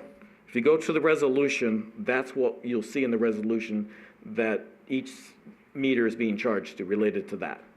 Does that make sense? Yep. Okay, Yep. so then what happens is, so then what Ralph Tillis did is Ralph Tillis, from information from the city, if I understand correctly, then said, okay, so really what they did first is they said the 1242 was related to SNWA, and go down. So on page 3, the current SNWA, that's what Ralph Tillis was able to determine that was what we were using to collect to pay SNWA for the in lieu of infrastructure charge. Right. And that's why they put the RPAC down, I'm assuming. And so that's why I'm saying implied, I'm using their exact, so on page 2, I'm using their exact term, that implied BC is meaning that since, if you just subtract the 1242 from the 2756, then that's your implied BC charge. Sure, got it. And so so right now we're saying that we're not gonna change anything. Ralph Tillis wanted to make a drastic change. And as you remember, the committee said we thought it was too drastic, we did not agree with it, but we wanted to rediscuss it. So again, this is another chance for us to rediscuss it, so taking a lot of time, but it's something I think is very important. So I'll go over that in just a little bit too. So right now, what I'm trying to do is I'm trying to make it so when we go forward, it's a lot cleaner. So then we would understand that for Boulder City purposes, so what Boulder City itself needs is this page 2, 15.4 down that line, $15.14, 15.14. And then currently right now, what we need to collect for SNWA is 12.42. Right. So if we were to be charged, if they increased our in lieu of charge by 14.4%, then that's that 1,415. And also then if we also assume that the $16 million. Hold it, 1,415, what? Yeah, 116,140 up in the box. Yeah, okay, I got you. Then we would assume that we would need to collect 1,531,868 from the water service charge. Okay. So if you then, so the easy way to do that is you just take 14% of each water meter and increase it by 14.4, you're gonna over collect a little bit, but it gets you what you want. So I just made an assumption, and if we get a mathematician in here to help me do it, then fine, show me a better way to do it. I'll be happy to do it. But that's the best I could do with the information I had. So does that make sense? So that's all I did is I just said, okay, I'm just using the numbers in the square to say this is what we want to shoot for. And then if you take the 14% of the current 14.4%, you achieve that plus a little bit. Does that make sense? Mm-hmm. Okay, does that? Yeah. So then in a newer resolution, in a resolution when it has to be done, not asking to the resolution to be changed now. If it were to be done, then if we had the two numbers in the resolution, it would be easier easier to explain a pass-through. Then you'd be able to say to whichever one's been raised, you raise that amount and going on. Right now, the way I read the resolution is that the water, the wholesale water cost, if it goes up, the city can increase the water cost without having to make a new resolution. The resolution is written It's a that way. pass-through then. Right, It's just a pass-through. but the water surcharge isn't, and so it's almost backwards. Because right now, we're charging enough for the water, I don't think we need to make we don't need to make a change right away. So your spreadsheets are really just saying BC costs stay stable, and you're just showing that the SNWA costs, in your way your two sheet, you're just increasing that, leaving the BC charges the same. So this would be if we just had our infrastructure, we had our own water, we would be charging people 15, 14, and you're just showing a way to put S&W charges on their column. The combined total is still an increase based on the one subset. Right, now let's just Okay. be a technical weenie just to make sure I'm I'm clarifying yeah, right. The that's Boulder fine. City charge is still related to it's not if we had our own infrastructure, it's related to what our infrastructure is. True. So it's, True. And that's the thing I want to do in another rate meeting is so we That's right, you understand. said that right. But- Okay. But that would be this, whatever you got on the page 2 information is what our basic water charges would be. And the other page is just breaking it down to SNWA charges. Right, well, And then actually, you're loading your increase onto your SNWA charges and not onto the city charges. make sure I'm understanding correctly, and the reason it's being done is because that would be the pass-through. Understand? Okay. Doesn't matter either. Because we're only increasing Right. what we owe SNWA, not what Boulder City Correct. needs. I understand. Okay. That's fine. Not That's why I for wanted to Boulder clarify. City's infrastructure, to make it Right, clear. so our basic infrastructure charges, we could tell everybody, that's staying the same. And the reason your rate would have to go up is because SNWA charges, and this is what affects that charge. Yeah, yes. Okay. So we've got, page 2 is related to the Boulder City aspect, page 3 is related to the SNWA, page 4 is here's what would be the total amount for water service charge. Yeah. And so there is a third one in that one. So we have are we okay with page 2 and 3? Is there any other questions? Okay, so we go to page 4, and so there's a third aspect, because we're saying, okay, here's our current, and so this would be no change period. And that's what the city is saying, they're recommending at this time. Is that correct, Because Joe? there's been no increases. I'm sorry, say that one more time? So currently, the city is proposing that we stay with the current certain water service charge, because there has been no increase to us yet, Correct. at this time. Yep, that's in the water service charge rate table. Okay, Yes. okay. And so the one is that I should have tried to highlight this again, is that if we were to have an increase in the infrastructure charge, and if it was 14.4%, and if we didn't, so here's why the title. So current BC plus the if an increase, that would be the new rate. And so that would be saying that we only need to increase the rate related to SNWA, nothing else, not Boulder City. Right. The third one is that, okay, so trying to get back to, well, first off, when it was looked at that we were gonna pay a extremely high rate to Southern Nevada Water Authority, it was looked at using Raftillus' reduction to help offset that. And I still strongly believe that that is too strong of a reduction. If we were gonna do something similar to that, we should at least phase it in and, Well, the bottom line, it comes down to what does it meet the budget? true. I mean, regardless of what your increases, decreases are, is the budget being satisfied? And we still have to work with some of that too. Right. So in this case, so you've got the very bottom, you've got the current, what if the infrastructure was changed?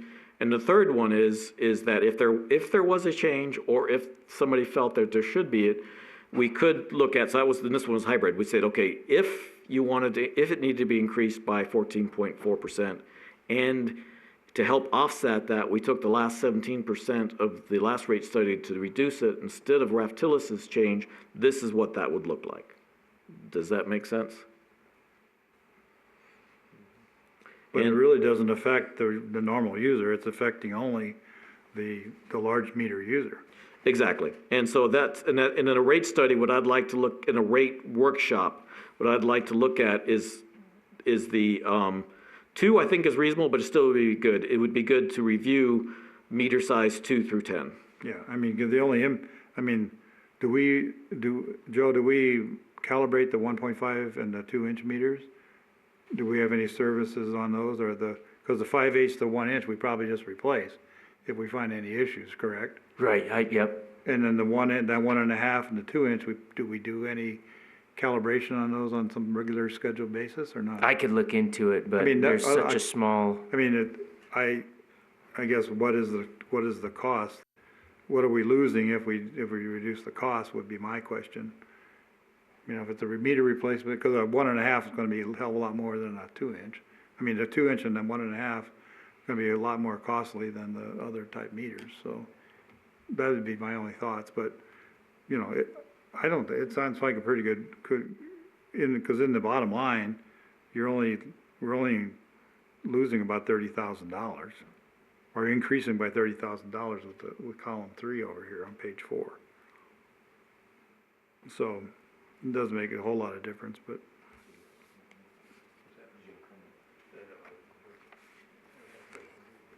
So yeah, that's the whole thing. So if we had a rate meeting, then we could go over this in more detail, but I want to get people thinking about it. I want to be able to talk about among all of us, because we can't talk more than 3 of us at one time.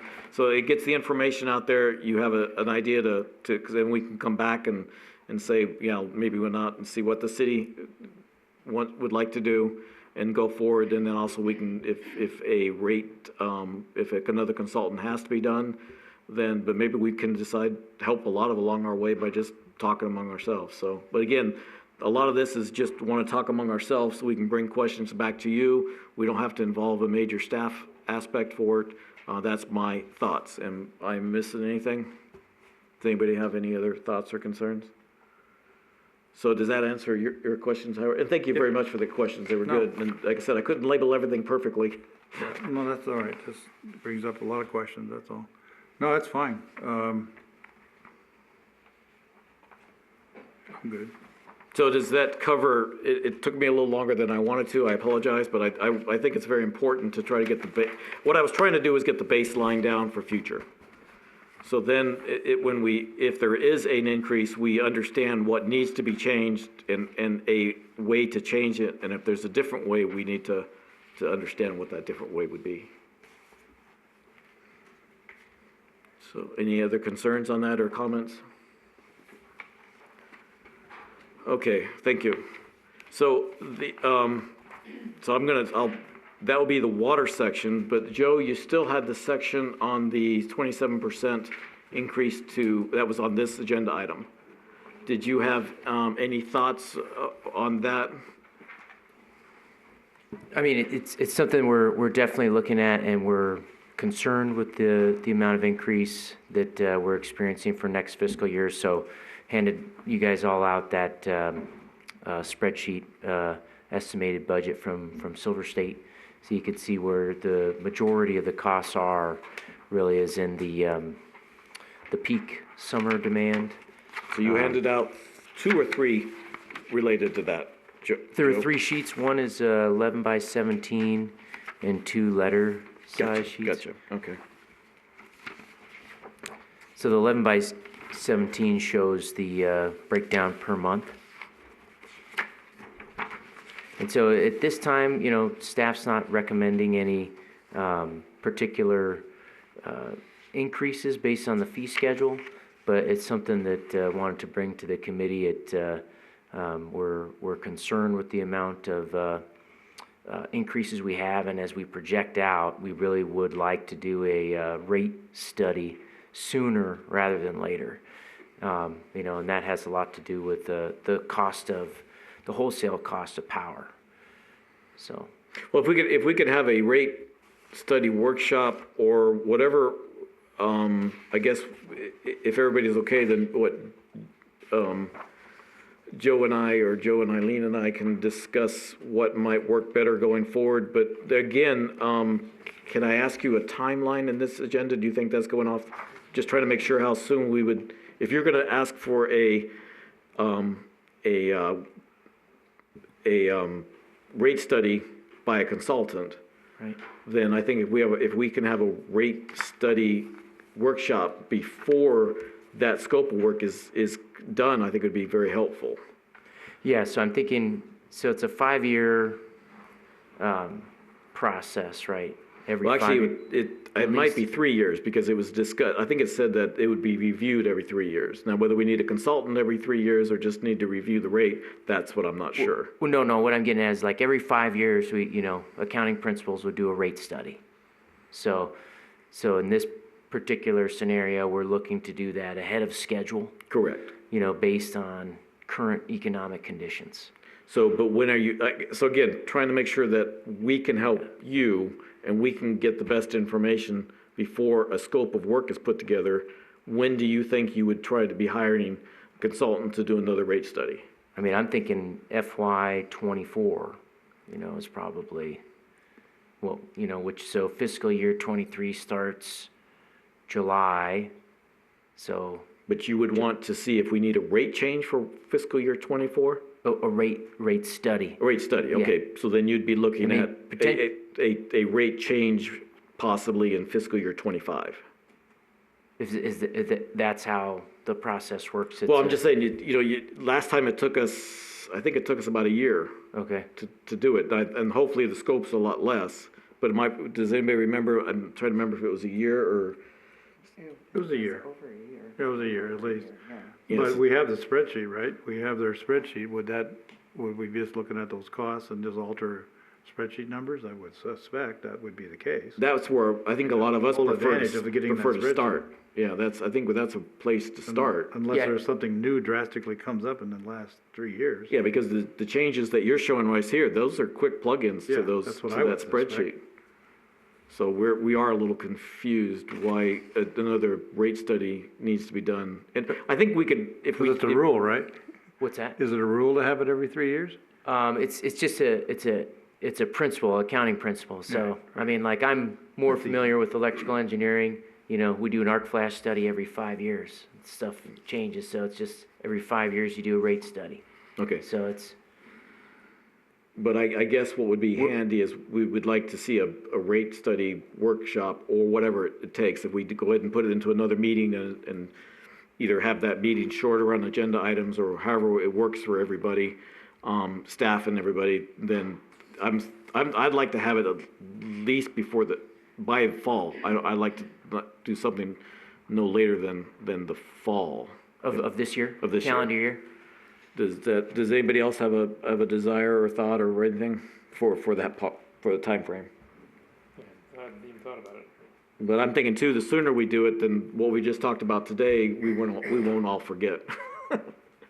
Yeah, we definitely want to make sure that all the concerns are addressed on the input. So whatever issues anyone has on the scope, to make sure that we outline that in the beginning, and the process is is smooth, to make sure that everything is captured that's desired from the committee. Right. So since we're on rate study, I mean, since we're on talking about rates, then we have not gone off that subject by talking about it. We're just trying to figure out how we go with reviewing of the rates in future.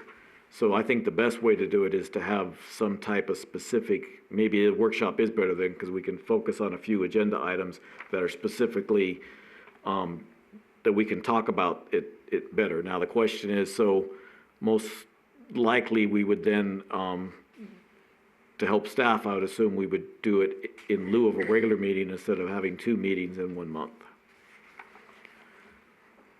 Okay, yeah, that would be appreciated. Okay, so is that agreeable so if we have a lighter month in, coming up, then we can look at maybe what a lighter month might be.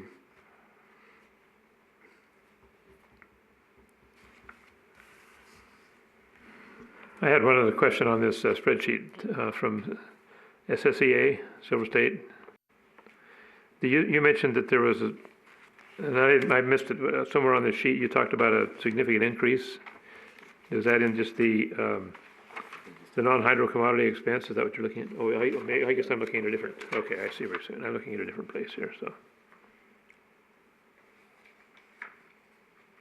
Okay, I think I can see now. I was looking at the wrong sheet, so I'm fine.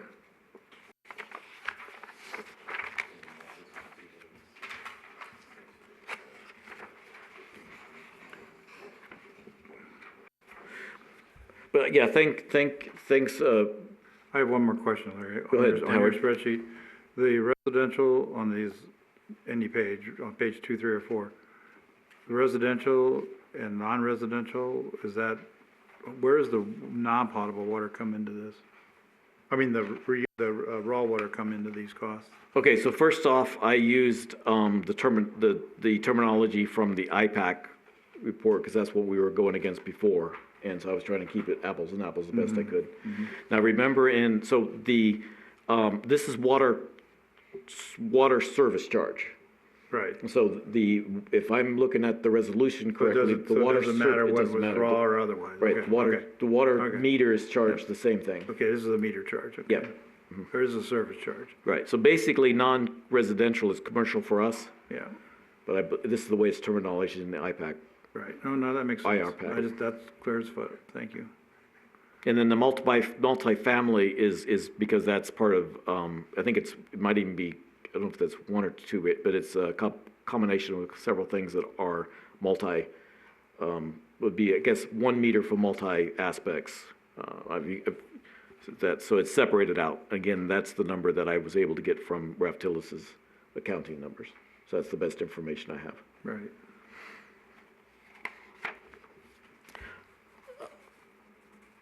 Anything else on the spreadsheet then before we put it, okay. Nope. Thank you. So Joe, I appreciate it, because I think, so while we are be able to talk among ourselves, is that one thing that is able to help this is that the rate stabilization fund.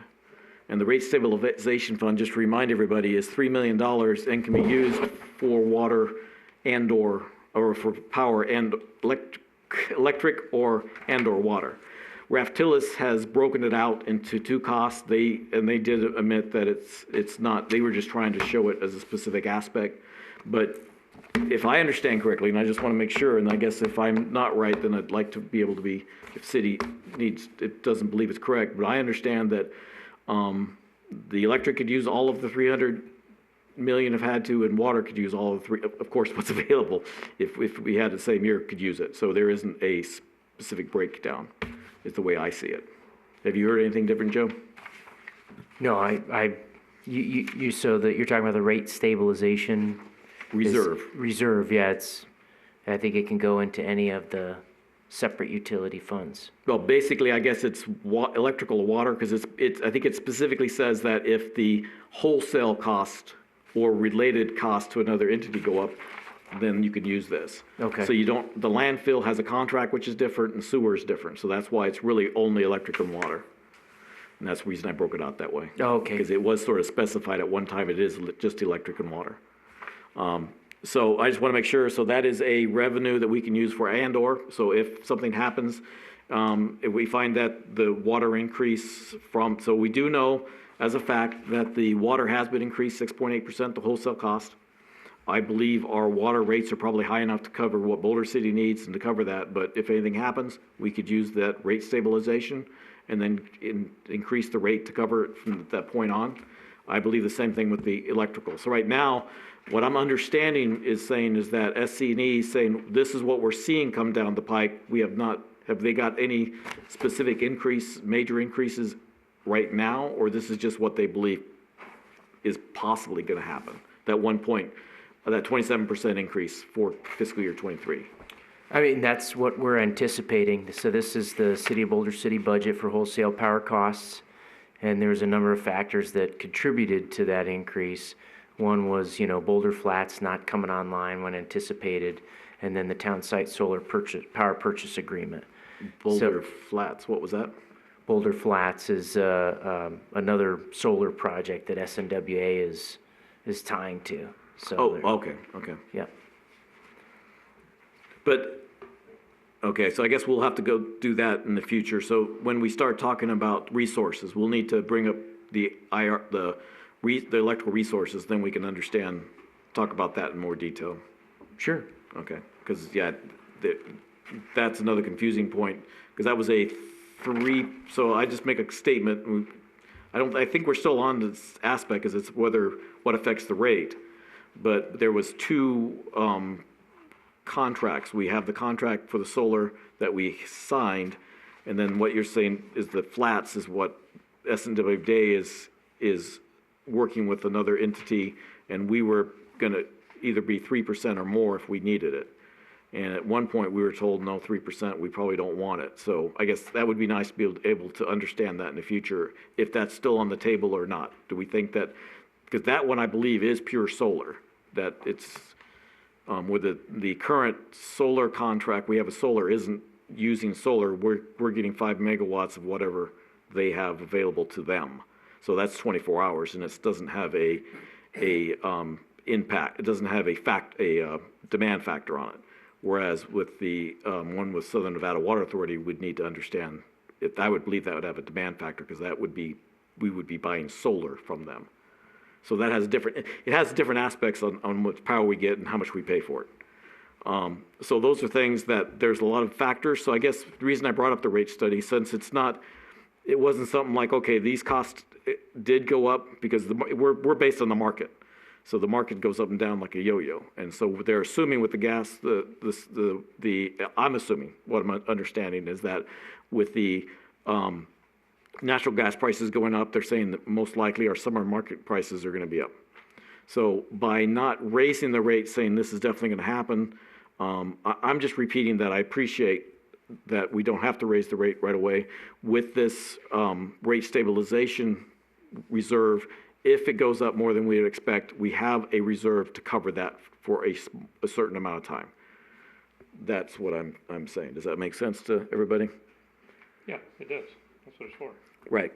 And so so I appreciate that. And we have various funds that we can sort of tap in to do things to work with during the year also, or look at some of the other aspects of the enterprise funds that are available to see what we can work with. So, because what you did is the reason I am expanding a little bit that I'm trying to work with what was on the staff report, where I was asking for our comments, and that's my comment, and I meant to ask people first for your comments first. So that's the reason I brought that up, was because of the staff report in our package. Does anybody else have any comments on that?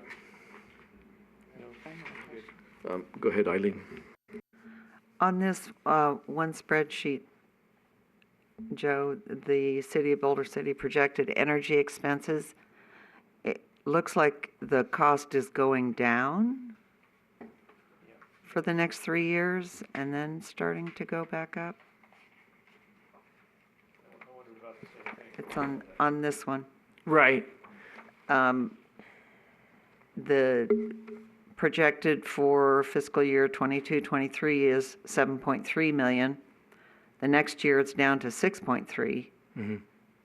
and then 6.3, and then 7.2. So it's projected to go down for a couple of years before it goes up? That's what we're seeing, yeah, from Silver State. Hmm. Okay, so we really don't have to worry right now. What's that? So we really don't have to worry about electricity increases for the next 2 or 3 years? Well, I mean, we are concerned about that. We've got a number of projects in the capital improvement, project plan. So it's with the supply chain demands on getting projects done, and with the increasing costs, we don't want to get into a situation where we can't afford to get the infrastructure done that we need. Okay, so you're talking about other capital expenses, not the actual cost of electricity. I mean, the cost of And to- electricity has gone up 27% for this next year. So But it's projected to go down for Correct, next year? yeah. Okay, Yeah. okay. Yeah, That's what- I'm just trying to clarify that. Yep. Okay, thank you. yeah. Well, I think what I'm assuming is that what little economic I've heard is that the one difference between the 1970s and currently is with in 1970s, we all lived through it, the gas embargo, and that was permanent.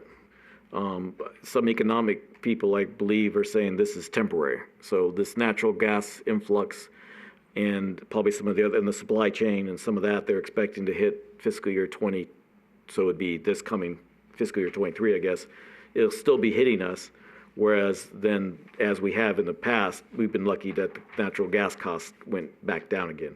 So that's what my assumption would be, is that they're assuming nothing else, at least the natural gas prices will go down, if that helps any, if that, so.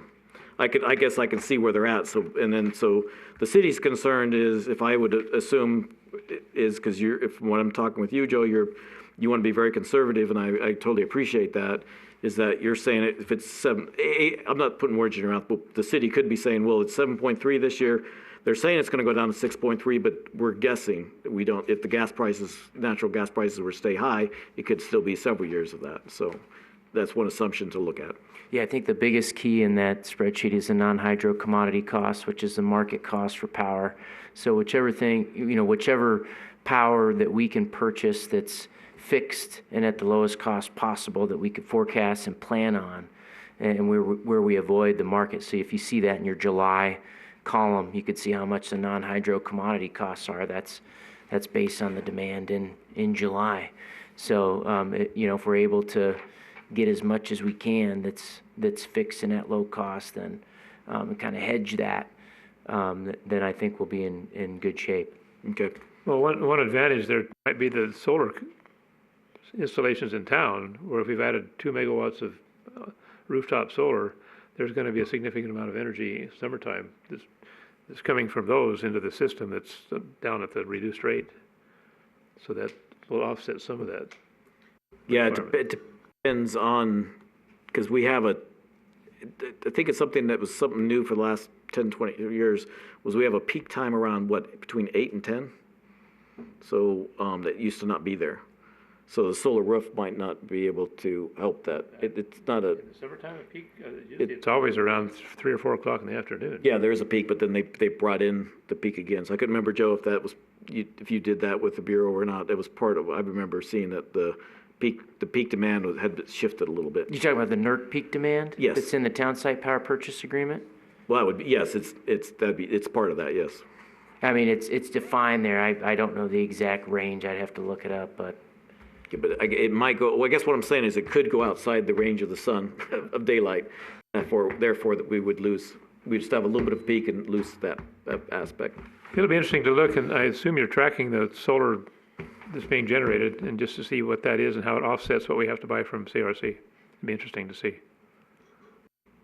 So I guess our resources and the rates somewhat combined. So if we can, so we haven't completely gone out of our scope with this agenda item, but we do have to be careful. But we need to understand in the future there is some more data that would be helpful, that we can understand more things, more aspects, and how it's going to affect the budget, the rates, etc. So we just got to figure out how to adjust the future agendas to help us, is what I'm trying to get at. Okay. So I believe that was all that was in the staff report related to this agenda item. Does anybody else have any thoughts or concerns? Nope. Okay, so we are going to, well, before we close out of this item. Okay, so this is what you gave us what is going to be, it's now in the packet for tomorrow. So we are not, there is no rate change at all going forward. Right, Joe? So there is no need for a recommendation. I was just making sure we didn't need to do a recommendation. Yep, to reiterate, we had asked this item to be removed from the agenda. No, I understand. So, okay, just making sure.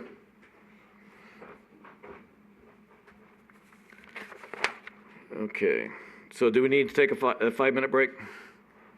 Because the next one is related to the city. So we need, so why don't we take a quick 5-minute break?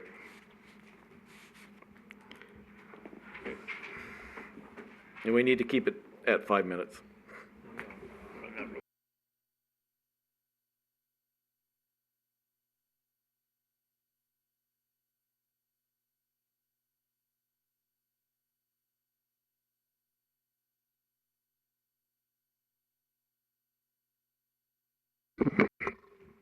Thank you for the break, and we will continue on with the agenda. And so we have closed out agenda item 3, and we are going with agenda item number 4 for possible action, discussion, and possible staff direction of the conversion of existing non-potable water line and facility to potable water. So, Joe, you have a starting comments or lead this off?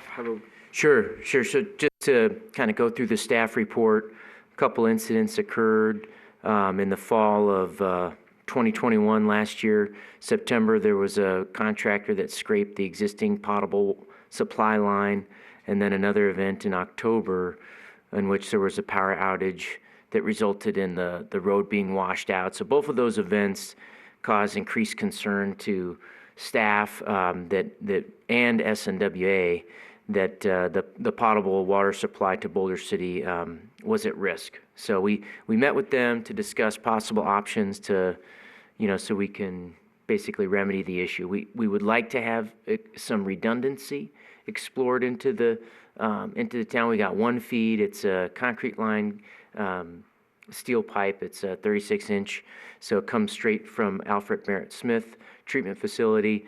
The most cost-effective and quickest solution would be to repurpose the existing raw water line. So I think that would get us like 10 million gallons per day. The other one is 19.4 million gallons per day. So what we're entertaining is just this possibility of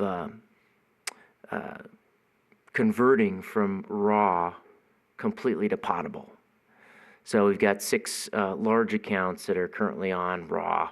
Cascada Golf Course, we have our municipal golf course, and we've got a pretty good Tableau portion up here it's the same setup as the capital improvement project, but this basically kind of shows our commercial raw charges and the city raw charges, and basically it would essentially be an insurance policy on redundant potable supply. So we've calculated out those increases, what those would be. So you could see the golf course and then municipal. That's all internal parks and whatnot. So it'd be just under or just around $500,000 annually in increased costs if we went from raw to potable. Now there's some ideas that we've kind of thrown around. Is it possible to do a temporary potable setup where we can be ready to go at the treatment facility, and then, you know, have our infrastructure built and set up in place to where there's a bypass that would connect into our potable supply. So, I mean, that's certainly on the table.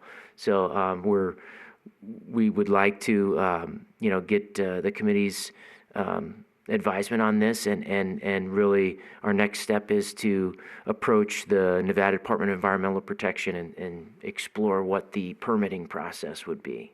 So that's pretty much sums it up. So if So- anybody has any questions. So the raw water supply has its own separate reservoirs, correct?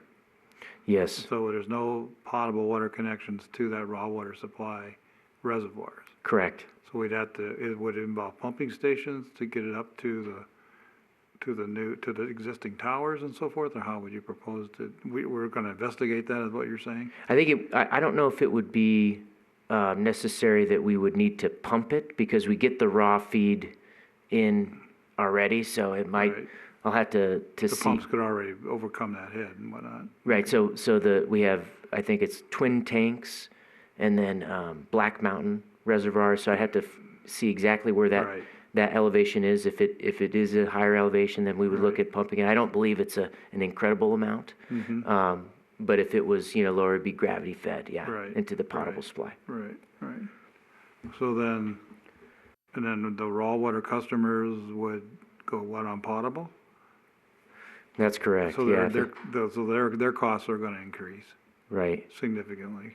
So, I mean, Cascada has a fixed rate, so, and that's by lease. So that would actually probably be more cost to the city that needs to be kind of factored into. And the only other customer besides some commercial, you know, big customers is the veteran cemetery. Right. So, Well, the one thing I just want to clarify with that, but the Cascada, as you have up there, is what, is it $3.59 or $3.19? I think $3.59 is what we've got up there. Okay, so that's a lot more than wholesale water costs for potable even, so I don't see why the city, maybe if I misinterpreted you, the city would not have to subsidize the cost at all, that's already a high enough price to cover even the cost of potable water.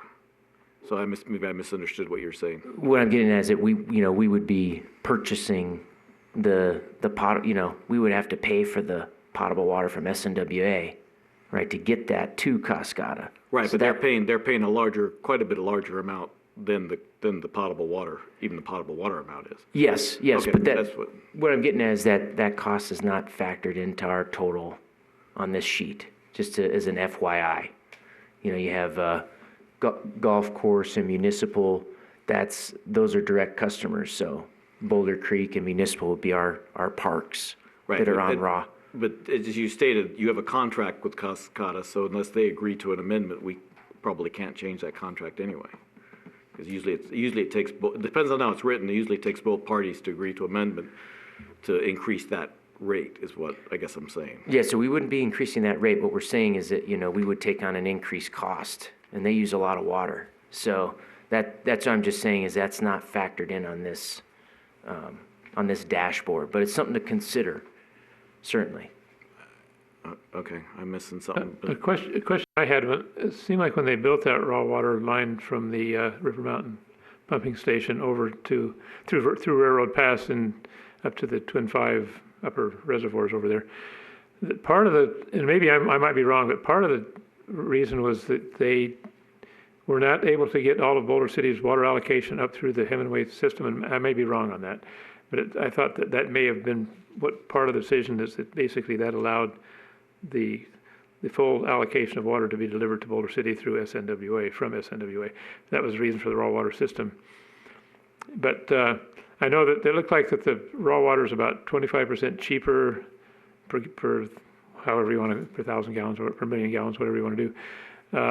And so that would be an increased cost to the city to water its facilities. And then I think that it would be interesting to look at maybe a study to see with the reservoirs that are full in the summertime, how many days of storage we have available to the city to see how long it would take in the event of an outage on that system.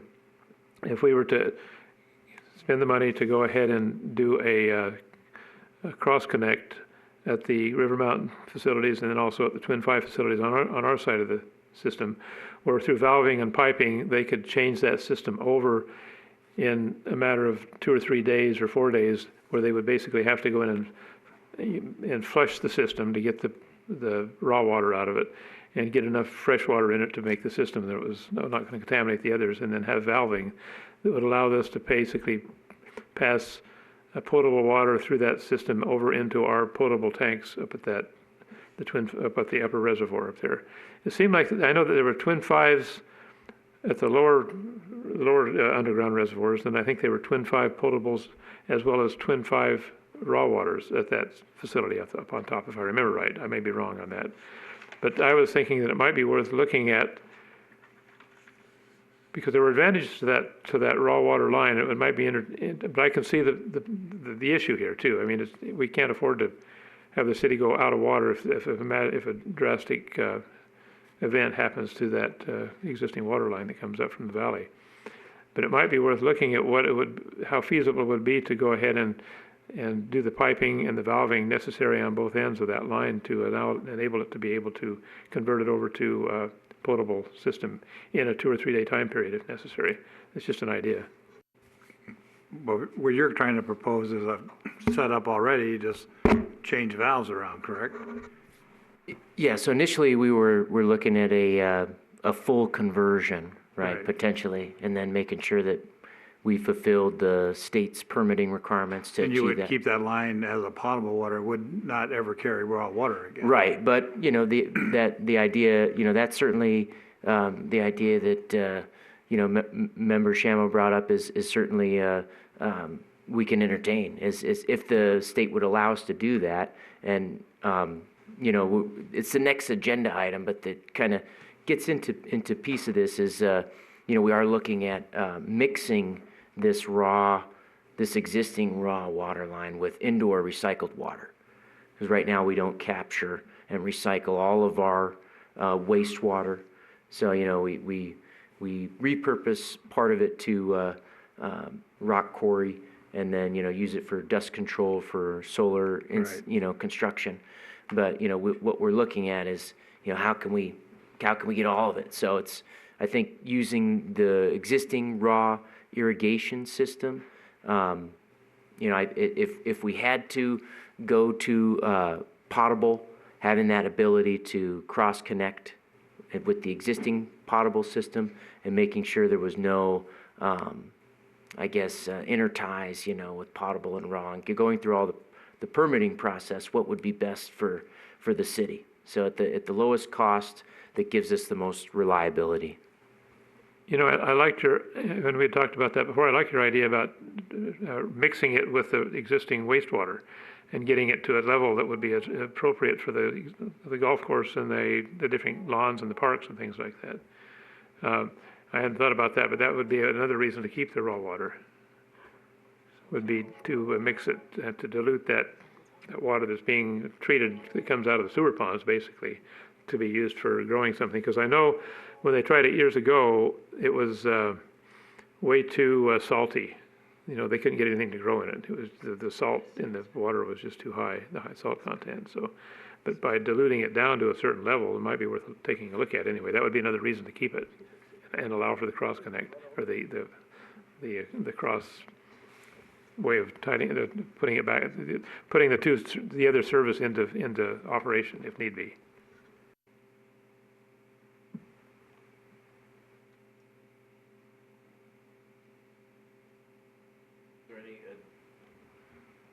Any other comments? So you're just wanting authorization to pursue the study of it? Yeah, I mean, we would really like to kind of act as expeditiously as we can. We want to make sure that we have safe, reliable drinking water I mean, into the the supply is community. the issue, right? Right. So again, the water that would come in from the raw water line would go into existing raw water reservoirs. And that water then, so you wanted a permanent, you would trying to make it a permanent, always potable water system, correct? Well, we're open to, you But I know, think where you're gonna run into the problem is that conversion issue. Is you're gonna have to do it all the way or not, or, because otherwise, the disinfection, if you leave it as could be raw water line and then convert it over to potable water, you got some issues with, the issues are gonna really be is the cross-contamination, because you have all these reservoirs filled with raw water, you gotta get that out of there. You'll have to, because you have to superchlorinate that water to make sure this passes the disinfection issues. And then same thing with the raw water line itself is gonna have to pass those issues. And so that takes at least, that's probably a week. I mean, for that size of line, to get that much chlorine available to even do that on an emergency basis. I'm just saying if you were gonna keep it as raw and then change over to potable when you needed it, that conversion issue is to have safe drinking water, it's gonna take a week to do that. If the chlorine was available and the sequence and stuff was all done. That's gonna be the issue. And probably once I know I was involved with a conversion in Henderson of a golf course that was going from non-potable to potable water, and once that connection was made, that was it. You couldn't go back the other way. So those are some things that will come up, but you have to investigate it to find out. I mean, I'm not opposed. I think you just need to line up all the pieces and figure out what's gonna be the best. Because otherwise, you're talking about building another line, and if they're laying pretty close side by side, you may not really give them an advantage. You know what I mean? If you have somebody's out there digging and they hit both lines at the same time, you still got the same problem, so. Joe, what kind of line is the raw? it's a 30-inch steel. Yeah. No, the potable is concrete lined steel. The raw water line is not concrete lined. No, I don't believe so. It's One of just- the issues to me, you might be kind of going down a Pandora's box. I'm all for the study. I think it's a great, I figure you got to do that. But one of the things I'd caution is steel, no matter what material you're talking about, gets permeated by the material that's been running through it for years, right? And they do the chlorination, all that kind of stuff, and it comes out fine on testing. 3 years down the line, somebody bumps something, doesn't dig into it, just bumps a line, breaks some crap off, and now it's back in your system. It's just one of those Pandora boxes that I would be very cautious about opening, because once it's open, again, you're not gonna be able to close it. So just to be clear, like on the reservoir discussion, going back to you, Howard, is that we would keep the raw reservoirs. So we wouldn't look to kind of convert those to use for potable use. It would be this kind of proposed mixture for what is now raw irrigation. So we would want to investigate converting the line itself to potable, but that bypass connection to the existing potable reservoirs. So there wouldn't, The bypass would be at the reservoirs, not at the River Mountain pumping station. yes. I mean, correct. there's gonna be a conversion there as well, but okay, I got you. Well, I think you need to have to come up with a plan and a study, and then that's when that's gonna tell us what we gotta do. And if you did it as kept it as raw and with a temporary conversion, then you're doing it emergency purposes only. And so theoretically, you could tell people the concerns and stuff or figure it out. So Yeah, I think we're all agreeing, because I would suggest we do a motion and a recommendation today is what I'd like to do to help you. And so we could sort of look at a motion unless we want more, just because we can. If I'm understanding the way things do work, we could do a motion and we can discuss the motion, or we can continue to discuss it and then do a motion. But I don't, so that's what, but I would like to recommend doing a motion, so I don't know if you want more discussion on it before that. nope. So we wanna make a motion to have them pursue the study? I guess the thing is, yeah, Howard or Ned, I'd ask you guys to do with some, because I definitely like the idea of keeping the raw line and making it more of an emergency type switchover and study that. So I guess the first thing is we agree that, what's the proper term, that we want a contingency or some, I think we should just say direct staff, something to the effect of direct staff to investigate the corrosion of the existing non-potable water line and facilities to potable water. That's all we're really doing is a study. well, right, but we want to, I think we want to encourage the, I think most of us, or at least part of us are, I think that keeping the raw line is beneficial. So I would encourage us to say, to be able to convert the raw line to potable in emergency, but have it continue. So not permanently you convert it to potable. But I think, right, I understand what you're saying. But, I mean, it also has to look at what the costs are to build a secondary line from Alfred Merritt Smith to here, because that's a cost. And then that steel pipe is an issue. And, you know, I think it's a little deeper study than what we really think. But you could do a, 1,000-foot look at things and take a good look and then take the next step. Well, There's no reason to poo-poo this. It's great to look at it. You got to. Okay, that's what Just because of those two potential issues in the last year, you gotta look at it. Just don't close in with the proposals. Correct. Just keep it broad, No, so yeah. they can look at all aspects Look up of it. here, Yes. not down here. Totally We're on the agree. weeds yet here. I agree. Yeah, I guess the only thing I wanted to make it clear is that I believe most of us want to keep the raw capability, if at all possible. So that's what I'm trying to do.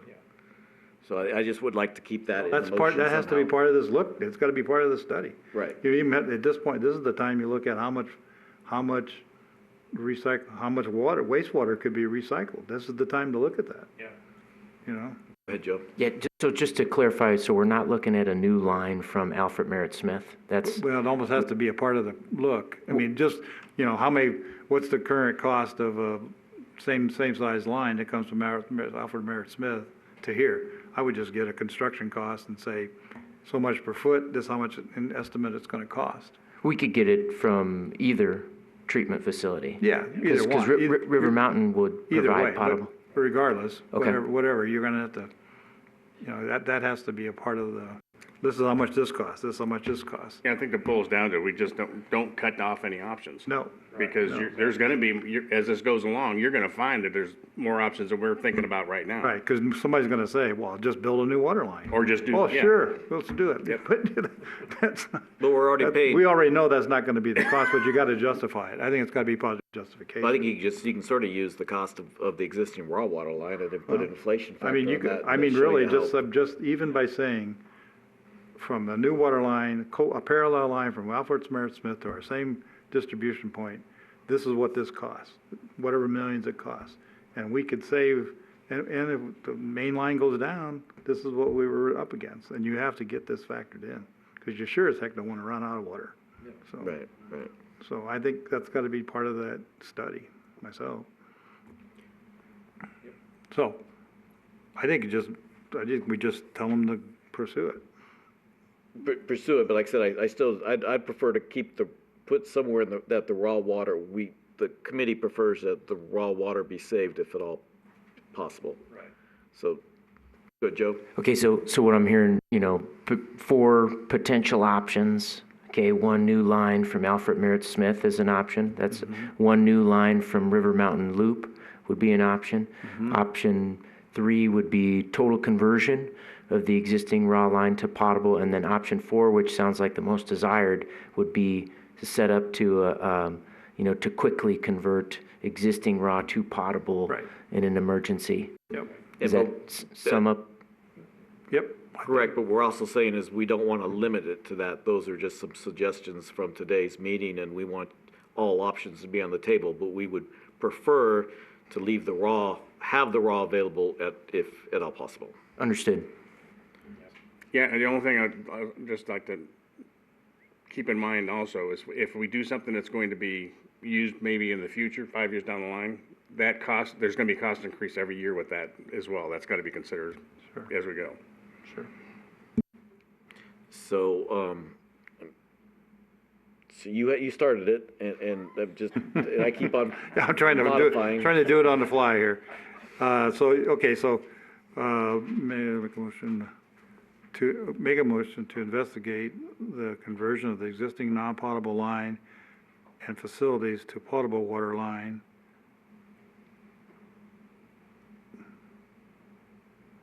Hold it.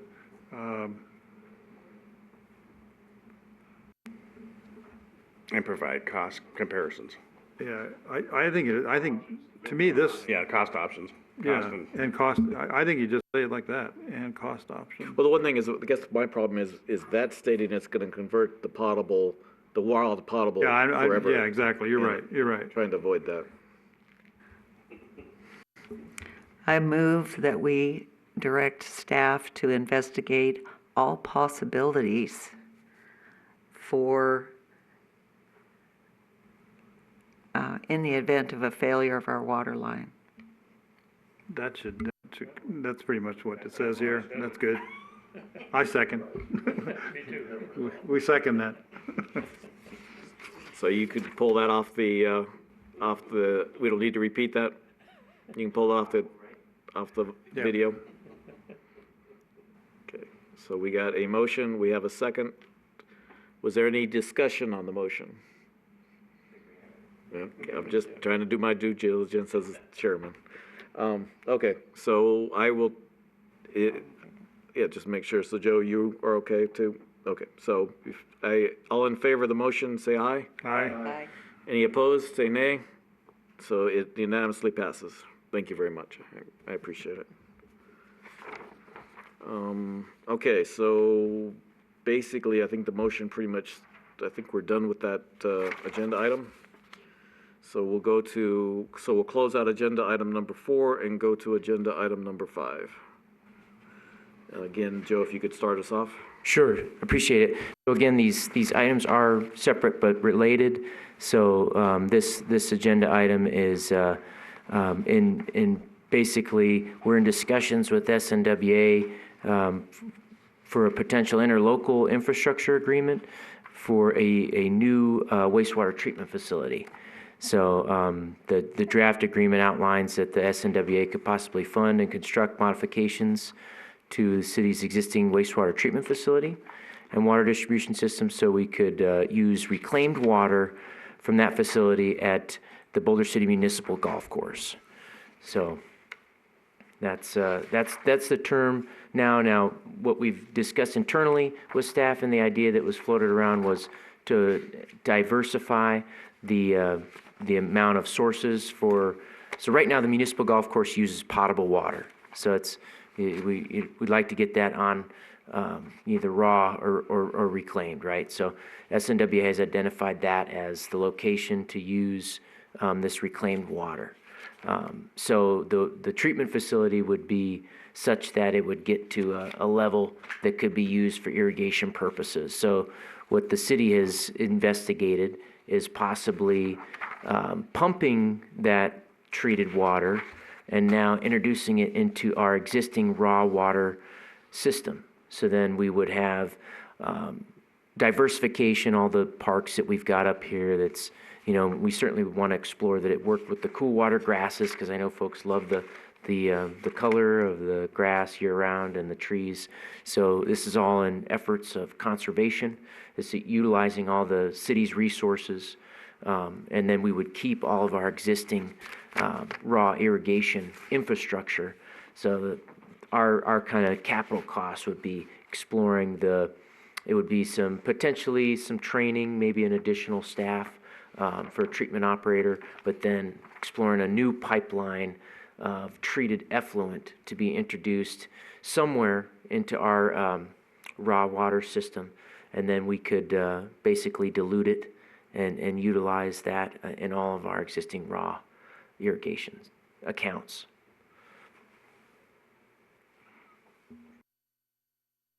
Do we know, again, we talked earlier about this, but we have a provision right now for our wastewater in our permit, discharge permit, there's a permit, it's allowed to be used as recycled water already.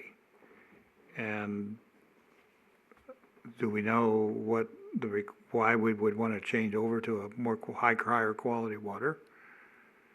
Have we talked with the state to do that, to understand what level of, what class water we're gonna have to produce? Yeah, we're meeting with the state next week to discuss these potential projects and to see at what level would be required. You know, this Right. wouldn't be drinking water. No, This no. would be, you know, just Yeah, right, for irrigation purposes. right. Are they looking at the idea of possibly addressing the water softeners in the city and going to something besides it? I don't know if the potassium chloride is better than the sodium chloride. If you have the same salt issues, I assume they would look at that type of thing and maybe a combination of programs that would make it feasible and workable. And then it'd be interesting to know how much of a dilution they would have to do to make it to where it could to continue to support the cool season grasses like you're talking about. So I'm sure they're looking at all of that, but I think it's a good idea to move forward with all of those things.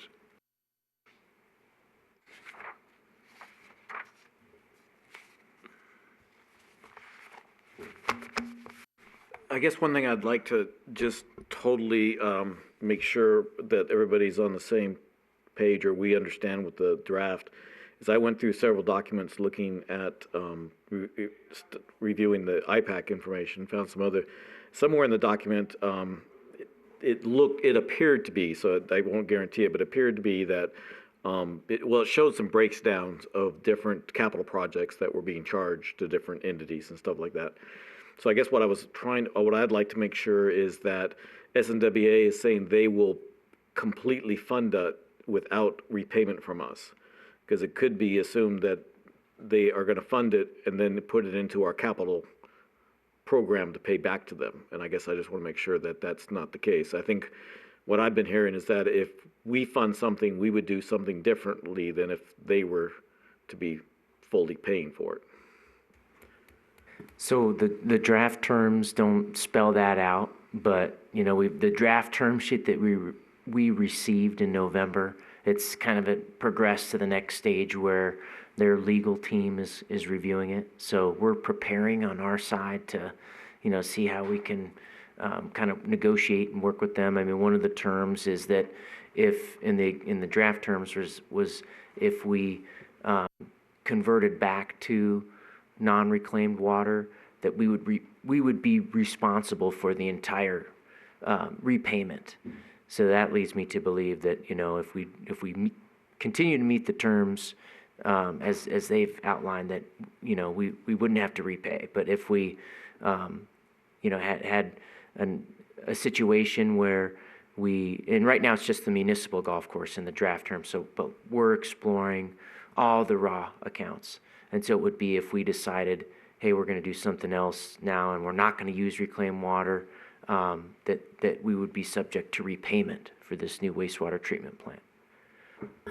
So the a scenario in that point is that we do studies and we feel that we can do it. And as an example, we do all this, and so one of the stipulations is that the municipal golf course stays on raw water.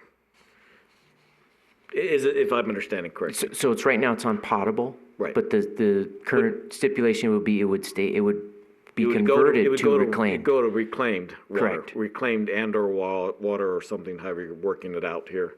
And so then we would be signing something before we proved that it would happen, that it wouldn't kill the grass. Well, no, I mean, we wouldn't go down that far and if it's not going to work, then, you know, we wouldn't pursue it. I think with the municipal golf course, there are concerns, and we've already discussed that at our, you know, golf course meetings with the existing design and configuration that there would need to be redesigned. So, you know, that's why we're looking at the possibility of saying, okay, what if we could dilute it to a certain percentage, and now we've got all these different accounts that, you know, what percentage of reclaimed water that has high salinity and potable or raw that now would would the existing, plants survive and thrive? Right. How long is this offer on the table? As far as As far as SNWA's offer, how long is this? I mean, we are in a, as John Ensminger says, we're all hands on deck with SNWA. So they're looking at every possible way that we can get, either return flow credits or utilize 100% of our indoor water waste. And right now we're not in that boat. There's some other options of getting the water to the supply, either to Henderson or downstream or at Alfred Merritt Smith. That is a much more costly capital investment, but those, I would say all options are on the table, whatever to address the drought, because it's not looking like the water is going to increase. So, Well, I think we need to, I think this is a little bit more involved than we really anticipate, because our wastewater, we're using about the right amount of wastewater, or we're treating the right amount of wastewater that you would, if you just didn't have any meters, you'd guesstimate, 100 gallons per person per day. And we're roughly at that, at the wastewater treatment plant right now. So that's the amount of water we're treating, somewhere just less than 1.2 million a day is what we're treating. We're using 8 or 9 times that in potable water use. So the treatment plant's only going to be able to give back 1 million to 1.5 million gallons of water, and we're using a heck of a lot more for irrigation purposes. So if we make this changeover to the quality of water that is needed, and we either dilute it or have to treat it to the quality it can be used at, is that worth the cost? I think is what it comes down to. And I just done some preliminary looking at the numbers of, the accountability of where the waters are broken down to. But, we're using a heck of a lot more water just for irrigation purposes. So conservation could make a bigger impact if we could, but there's a lot of issues with that too. So that's why I'm kind of pushing back to this. To me, it seems like, that's why I ask how quickly do we have to respond and come up with an answer? Do we want this money or not? Because it seems to me we have to study, if our water right now out of the treatment plant could be utilized, and it's already permitted to be used as reclaimed water, as reused water, could we just dilute that down and meet the salinity issues? What's causing the salinity issue? Is it the fact that it's coming from water softeners, or is it the fact that it sits out in those ponds and evaporates and concentrates out there? And because Henderson's salinity concentration is really the result of the water softener issues. And so, in that water, that concentration is roughly between 1,000 and 2,000 milligrams per liter of salinity, and it's usable by the golf courses on fairways. They do not use it on the greens because it doesn't hurt the greens, but the grasses on the fairways is utilized. So if we could get it to that level, that quality, the golf course people want it lower, but they do use it for that purpose. So the point is, it looks like to me, again, there's investigations that need to be looked at to figure out what the steps are to get there. And so that's why I was asking, how long is this offer on the table, and let's do the right thing. But, to me, it's only going to be, we're getting the right amount of water at the treatment plant that you would guess that you would say is generated by the population we have. You can't get any more. The real crux of it is that a lot of the water is being used for irrigation. And there's a huge difference between the amount of water we get as potable water versus what we send to the treatment plant. And all that difference is all that's going to we don't have any large industry here that's using water other than irrigation purposes. So it's time to look at all those issues, I think. So I think I think we have to come up with I'd like to see us come up with a step-by-step approach to pursue this, to see if it's truly worthwhile, because to get the level of treatment. How many people do we have at the wastewater plant now? How many people are assigned to that job? One. You'd have to have at least 3 people, and you'd have to pay a skill level far above what we're paying now.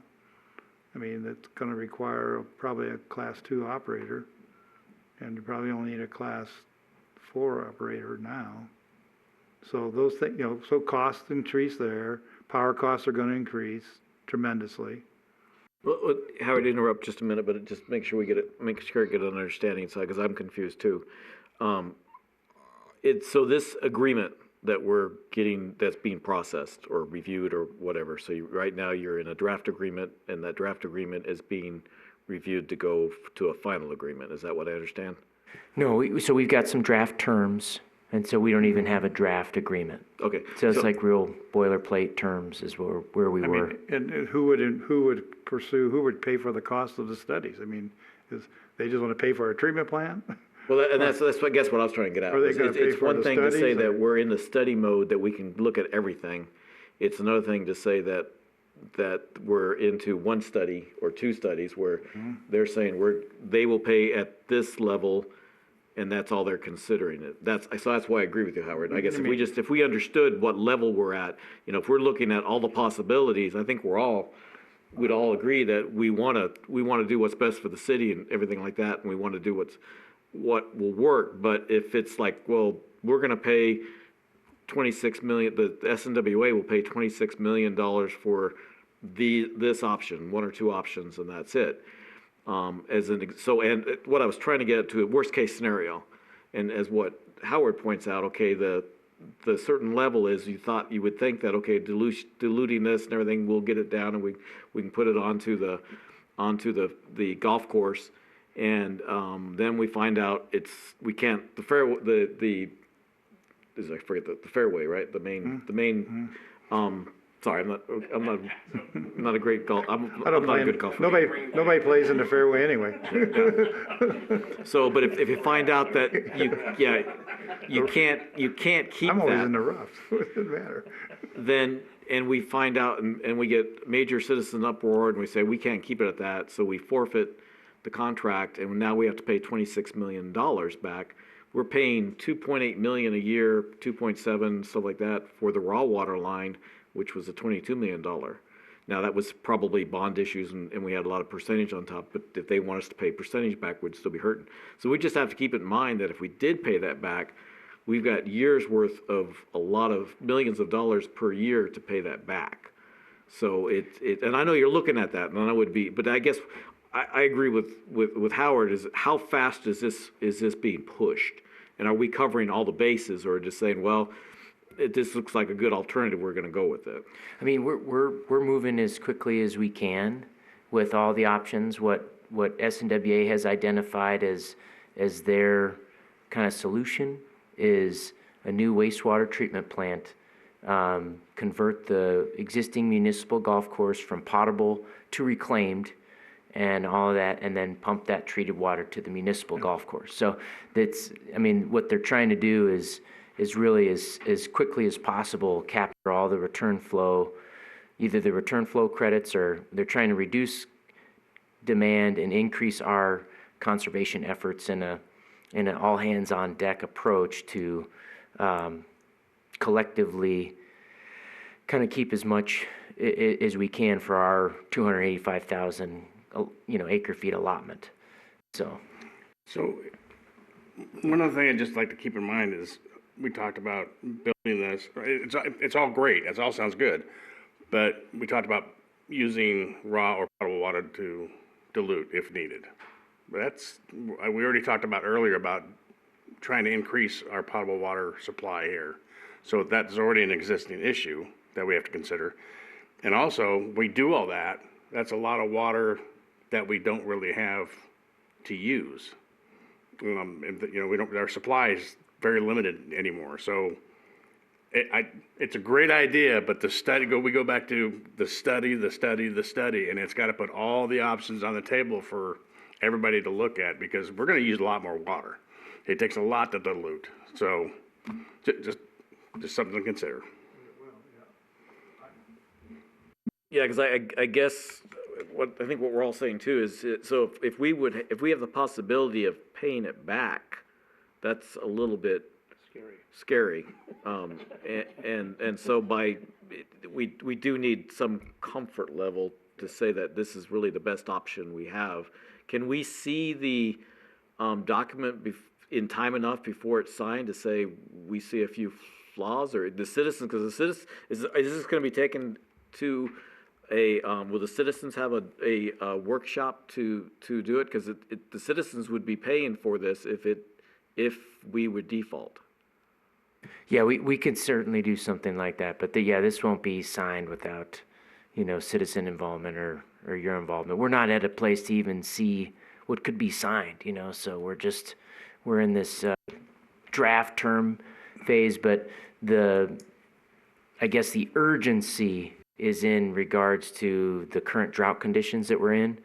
So that's why SNWA and staff are really trying to come up with all ideas and work as quickly as possible to see, I think they would just want us to recycle all of our indoor water waste. If we had somewhere for it to go, we could repurpose it, then, I think they would be satisfied with that, and then that demand is not being utilized on the supply. So that's my belief. Well, I don't know. I think you should pursue, I think at this point, to me, the best thing to do is to have that meeting with the state and find out what level of treatment we have to get to first. Because that will determine what type of treatment plant we're gonna need. And then look at those, whatever associated costs of that. And it's gonna have to come down to is how much water will that really supply? If we only get 1.5 million gallons of water, somewhere between 1 and 1.5 million gallons of water, is that enough water for the golf courses? What would that offset? Because who are our 6 accounts? Raw water right now?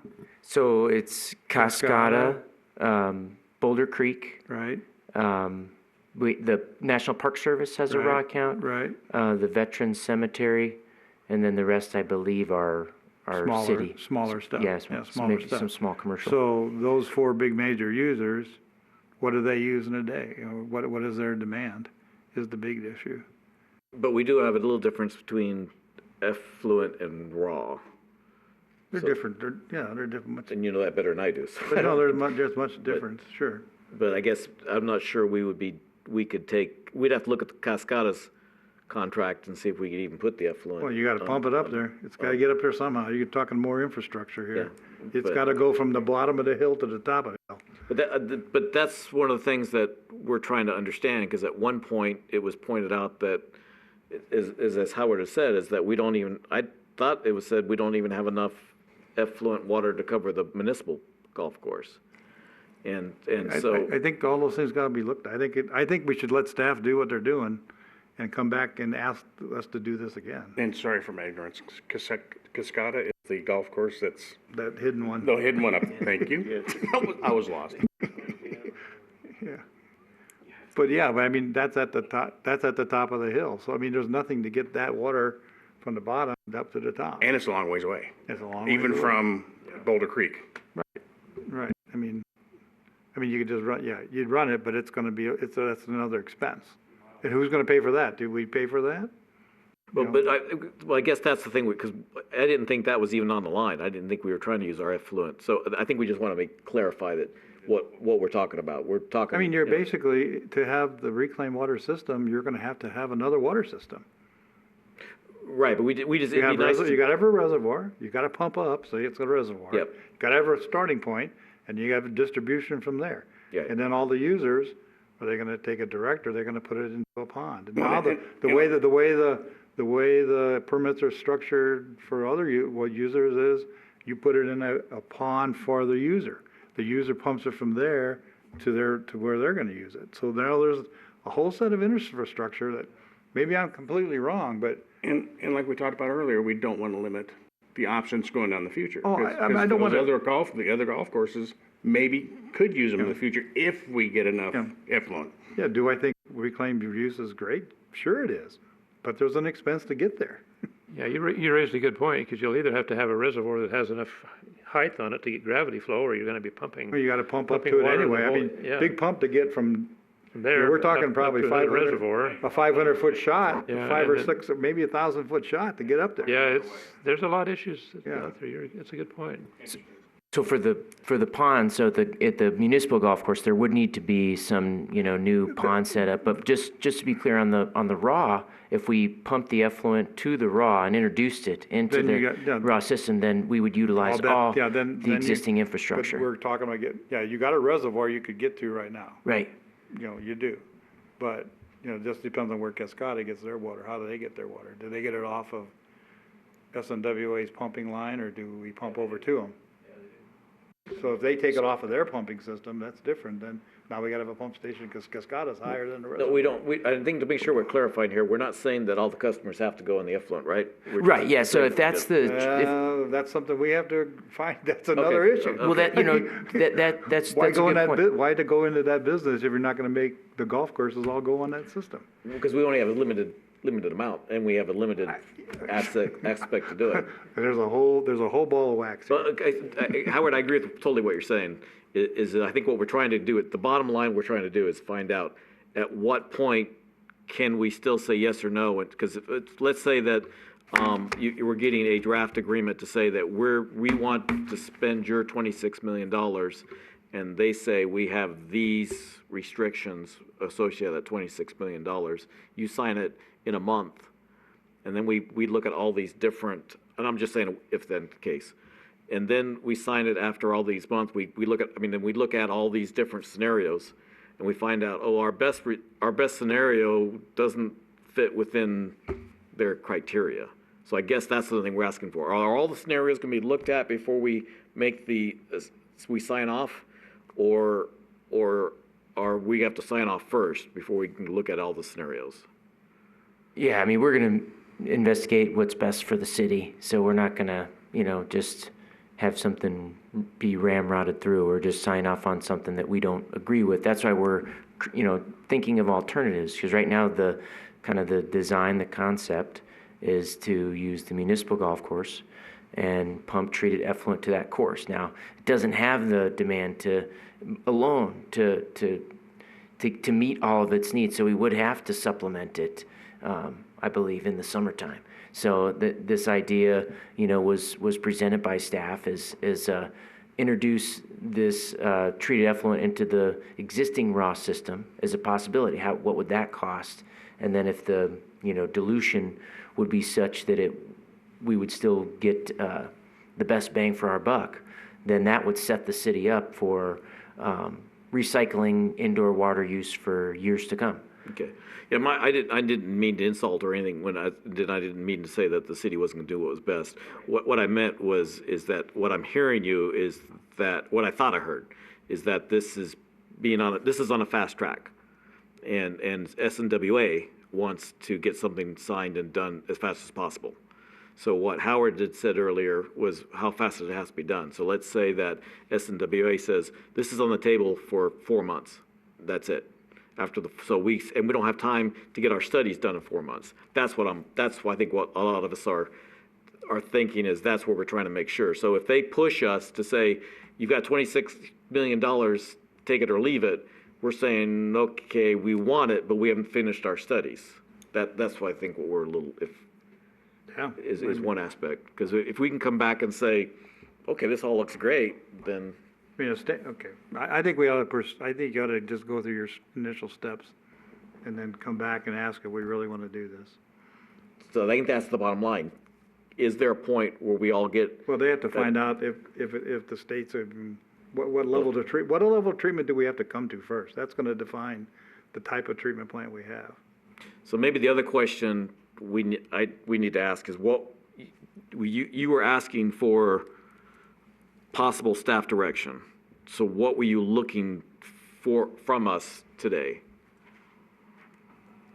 I mean, that if you support us, moving forward, we've got the terms as I've explained them with the municipal course. That's what SNWA, kind of wants to do. We've introduced the idea of the multiple accounts, and we think that they're believing that's a better idea too. So now we're maybe in mutual agreement, but then, it's, we need to explore the cost for how much is that going to cost over time, and is it what the city needs, right? So what size treatment facilities do we go with? Something that can handle 4 million gallons a day, and that sets us up for the rest the 30, 50 years, and we don't need anything bigger than that. Now's kind of an opportunity for that, or is it the same 2 million gallons a day size, something like that. So it's really what the committee recommends. Well, and I guess that's the question I have, right? That's the bottom line is, do you want a recommendation from us? Do we want to put a recommendation out tonight? Or do we just want to have it as per the meeting that we had a discussion and we're looking for more information? There's three ways I guess we could do it. Well, I think that the feedback has been good. I don't necessarily think a motion is needed, for something from you guys. We'll continue on, and we can certainly provide updates as we get near. It's just just understanding the situation we're in with the resource supply that we have. So we're looking at ways that we can address multiple issues with opportunities that come to us, and we're just trying to be a team player with the rest of the Water Authority purview members and look to conserve. So this meets several goals that we've got as a committee. So I think we could just move forward and provide update at the next meeting. I think it's good. Okay. How much, just as part of the discussion, how much water do we reclaim to the solar plants at this point?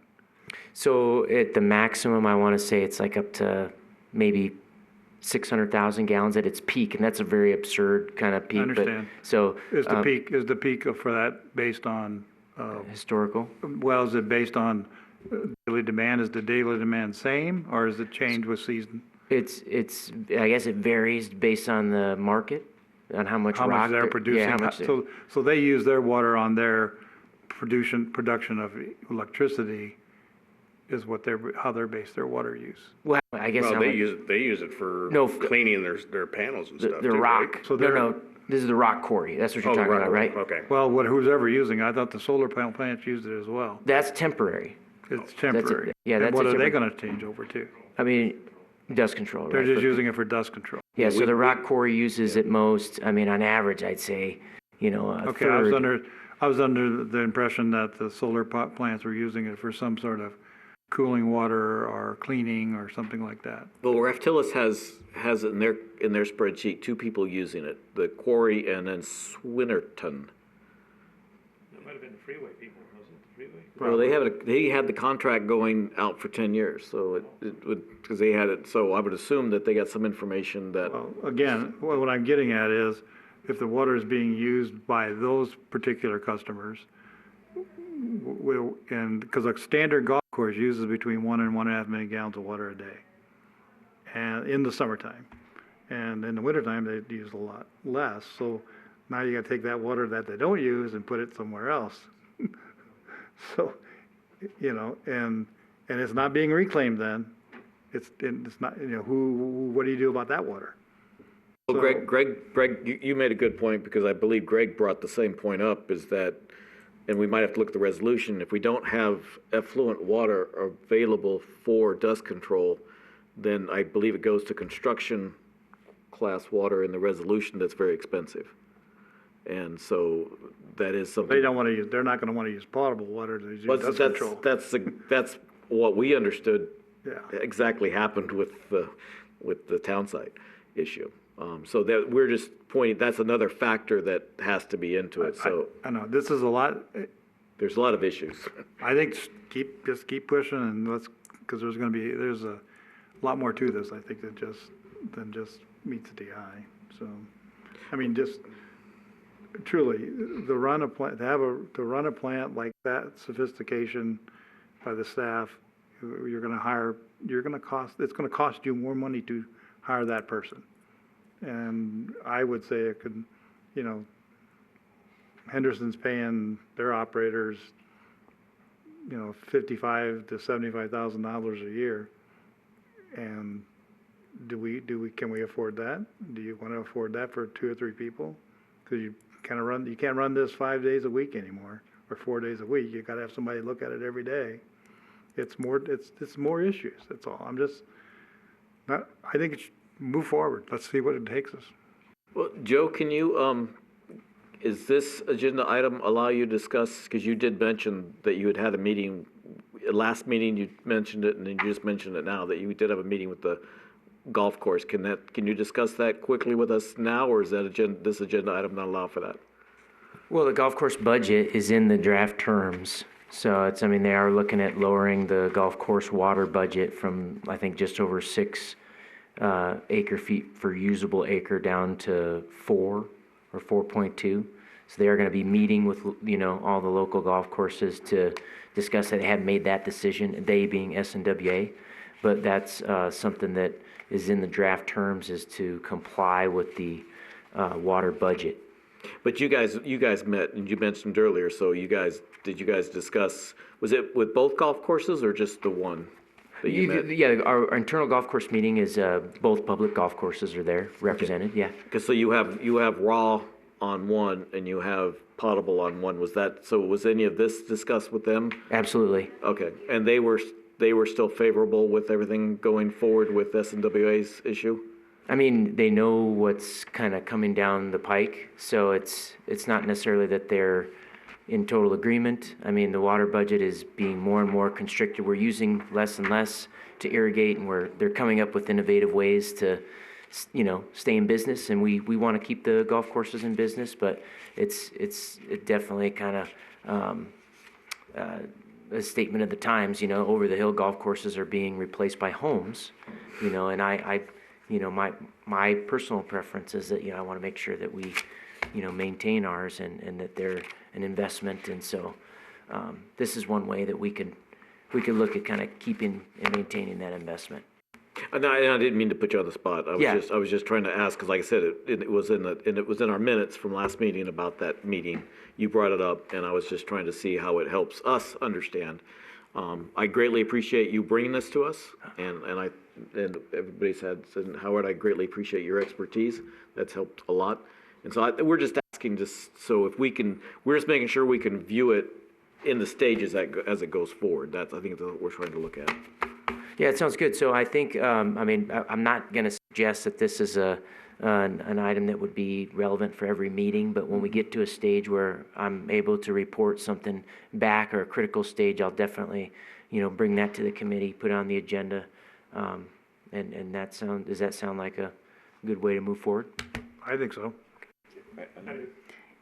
Yes, and I was just going to say, in order to move things along, is that if each of us individually just emailed you with ideas outside the box, our concerns, then you can take those into consideration when you're moving forward, and we don't have to keep beating a dead horse. Yeah, that's great. That's a good idea. Okay, so we agreed not to do a recommendation, a motion, so we are getting ready to, I guess, for expedite things, we will go ahead and close this item. Any other comments? So we will close item number 5 and go to item number 6. So I guess again, item number 6 is possible action, discussion, and possible staff direction for the fiscal year 23 utilities budget. Joe? Yes, thank you. So the packet has been revised with the latest information that's going out into the budget meeting for tomorrow. So that's been handed out. So you should have that hard copy. So in that hard copy packet, it outlines the utility administration, enterprise fund. So what utility administration makes up. There's salary, staff cost, there's professional services. So the utility administration is utilities director Josh, the utilities analyst, and then portions of Public Works staff takes up the utility administration fund. So if we kind of go through looking at the budget, there's some changes. So let's see. So on the bottom of I'm looking at I'm scrolling down, so it says page 437 in the lower right-hand corner, if you could see that. Sorry to interrupt for a minute. Yeah. Joe, do you need the blind shut? It looks like it's right in your eyes. Okay. Okay. That's as close as it's gonna I get. thought I saw something up there, so sorry. Oh. That's okay. So, I mean, not much changes. I mean, if you go through the utility administration, so total, you could see total expenditures, increase of 3.3% for the fund as a whole. Are there any questions or concerns with that section of the budget? Which set of, I've got two sets here. Which set of, what page? 437. Page 437 you're talking? What do you? I have a question on, there's an increase, purchased property services of a budget of 250,000. This looks like it's a new expense. Do you know what that's for? Yeah, can you tell me the page? I'm sorry. 437, about the middle of the page, it says purchased property services. And then there's a $250,000 budget for fiscal year '23. Do you see where it's at, Joe? Yeah, the service charges and fees. Because I think I know what that is if you're not. Yeah. I am thinking that is the service fees for the use of credit cards. That's what I understand it to be. Okay. That was what was described in the budget. Yeah. 'Cause the reason I know that is the 93,000 is what they're saying is currently, and they expect it to go up quite a bit. So that with those two numbers, that's what I understood from the budget meeting. Yeah, I'm glad that you highlighted that because that's something that I would really like to see if we can pass that on to the customer as a convenience. Where basically you could see that the city is subsidizing the usage of various credit cards. Folks that are using check, cash, or ACH are not paying those fees, but as a city, we are subsidizing the collective use of credit cards. I think that's a good idea, to look at passing that cost on to the customer that's using it. Yeah, I agree, because there are times when I've used a credit card and they told me it's gonna cost me an extra 3% to use the credit card as opposed to a check. And yeah, that's a definitely possibility to do that at the window when somebody comes with their credit card to pay their utility bill. Well, it seems like most government entities, DMV, the county commission, as far as the tax collectors, whatnot, they all charge you a fee if you use your credit card to pay your bills. So I think it's just goes with government institutions.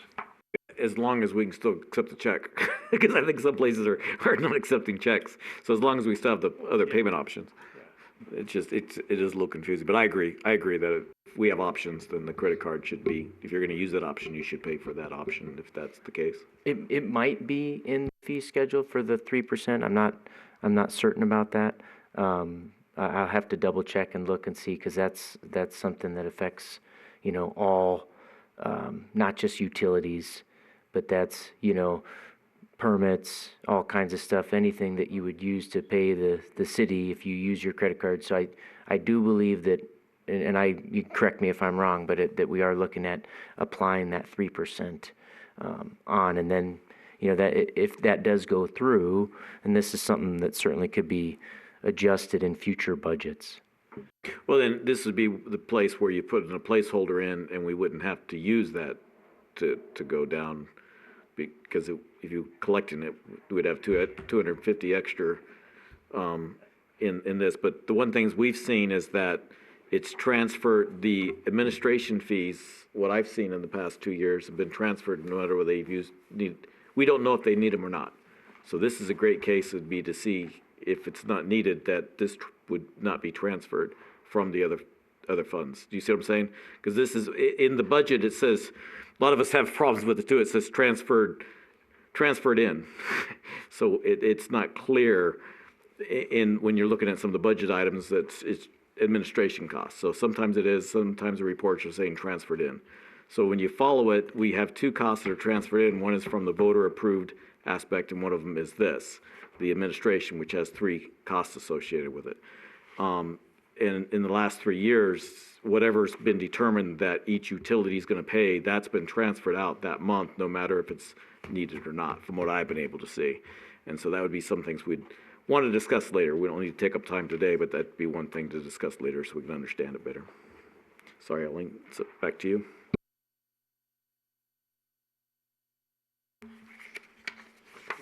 Well, my next question was on rental equipment that jumped from a budget last year of 750 to 10,000. And this is utility admin, correct, that we're looking at on page Yes. 437? Yeah, I'm gonna investigate exactly what that is. Okay. Yeah.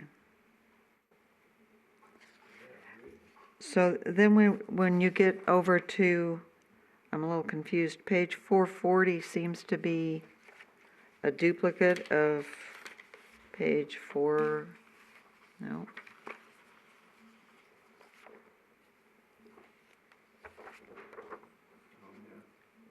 Are we, expenditures. Yeah, it looks like it's reprinted the same budget on pages,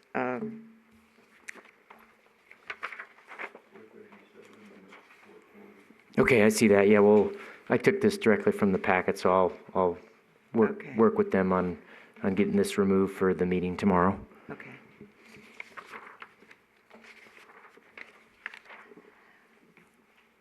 Hey, Joe, what, SIS premiums, we got budget 22, where all the other years it's way less than that. You know why? I mean, it's not the end of the world, but, I'm on page 436, benefits.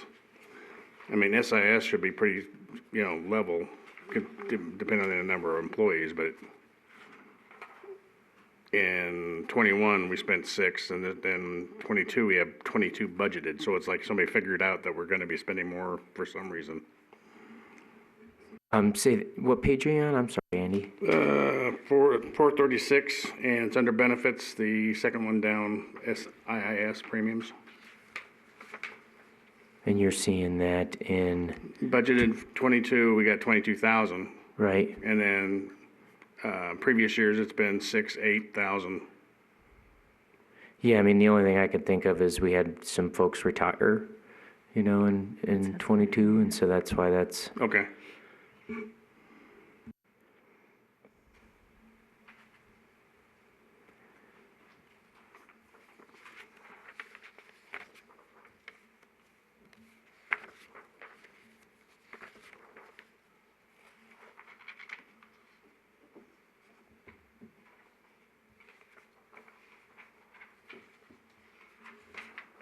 And then on page 444, and this is on the electric budget.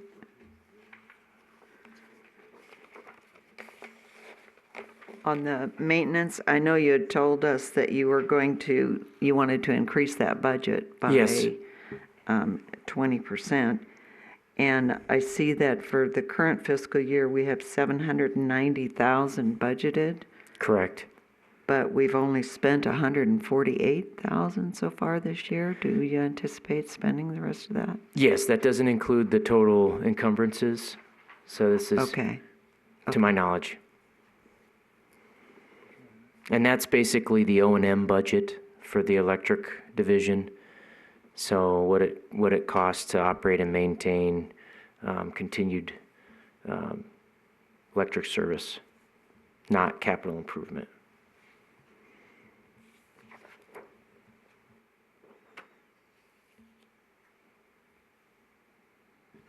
So you can see, if we just kind of keep scrolling down, you can see the FY23 budget amount for the electricity, you know, from compared to what we had budgeted last year, and that increase. And you guys see that based on the Silver State Energy spreadsheet. And then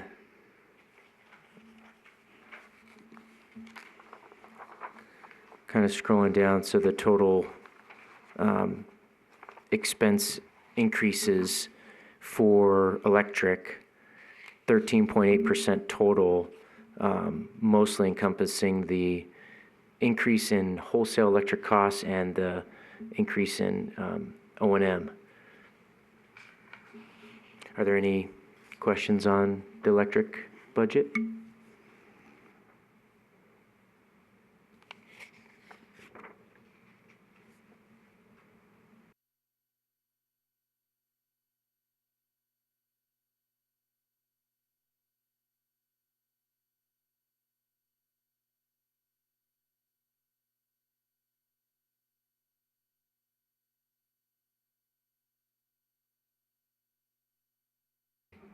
So is capital going to, how come, or am I missing something? How come the capital budget is not on here? Right, yeah, so we didn't have capital included in the first packet, so, you know, I just included the O&M.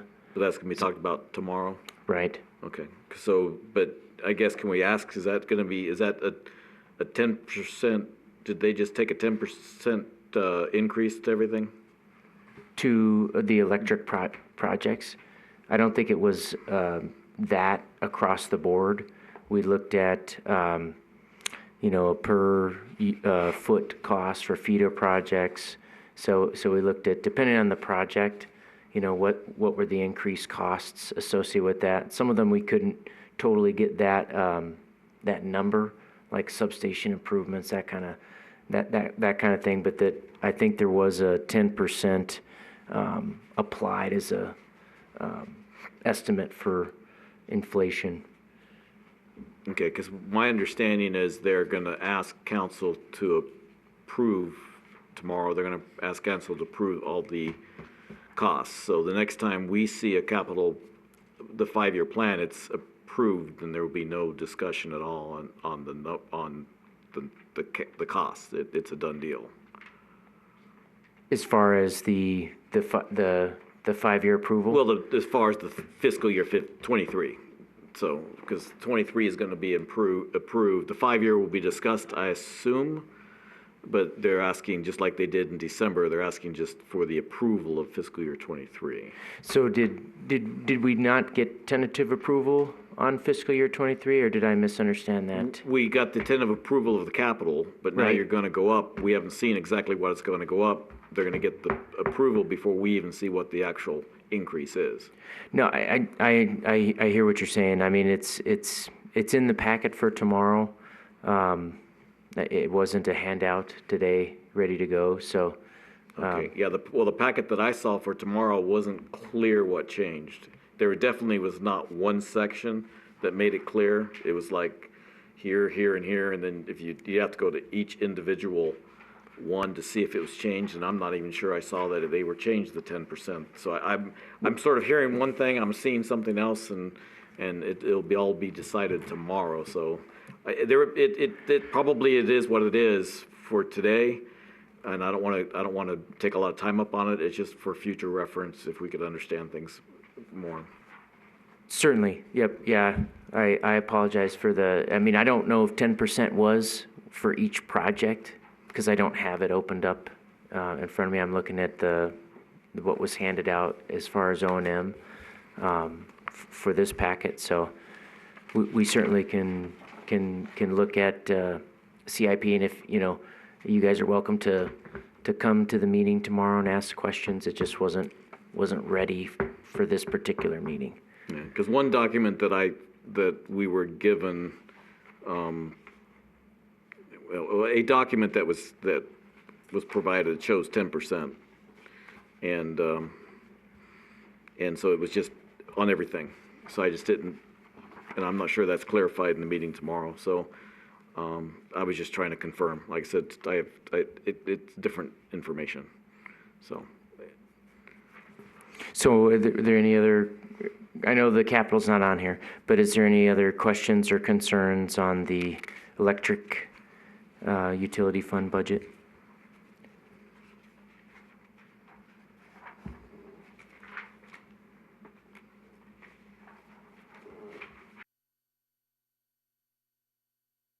Okay, moving on to the water utility. So we got this page 448. So you could see kind of the breakdown on the next page of what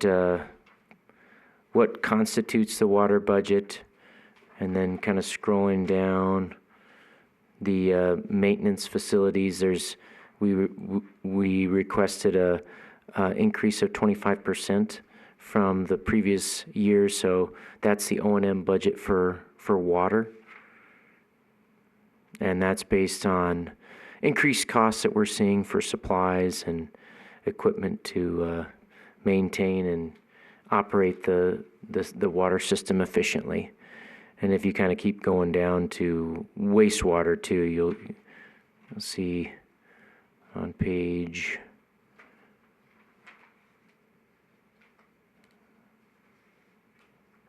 let's see, 456, thank you. The maintenance equipment, that was 10% that went up, and that's for increasing costs in equipment.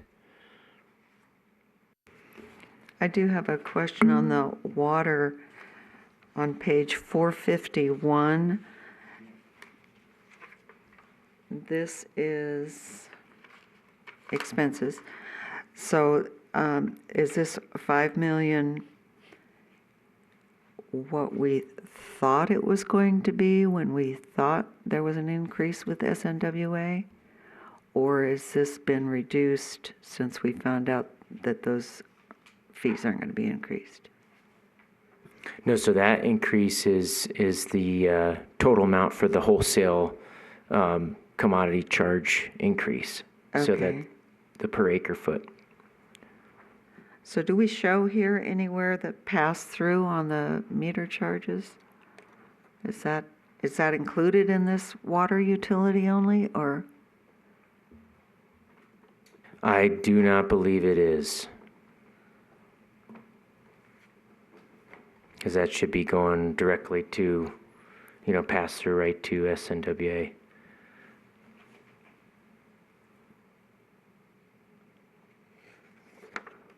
So it doesn't show as a revenue and an expense in the water budget? It's somewhere else? I don't see it on here unless it's part of the water, Joe, that was the reason I went through the front page as long as I did. Okay. The front page of mine, the SNWA costs, so to make sure I'm understanding you correctly, is that in lieu of payment for the SNWA costs, so the costs that are part of the water service charge that we talked about earlier, so what we currently collect, that 1.2 million, that is part of that $5 million. It has to be. Well, then yes, it is. Okay, so I just make. Did you already know the answer to the question? No. Oh, okay. I'm sorry. No, he asked it, I'm trying to answer it, so. No, I'm kidding. Yeah. It was a test. Okay, you got me. We're just trying to clarify. Yeah, okay. okay. I didn't want the minutes to go down with saying it's not part of it where it has to be. Okay. So if it's not, then please come back, but I believe it has to be. I think so. Okay, so the question is, was this figure arrived at before we realized we don't have an increased cost to SNWA? I believe so. So I believe the only increase was for the wholesale, Okay. delivery, or the increase in water cost per acre foot.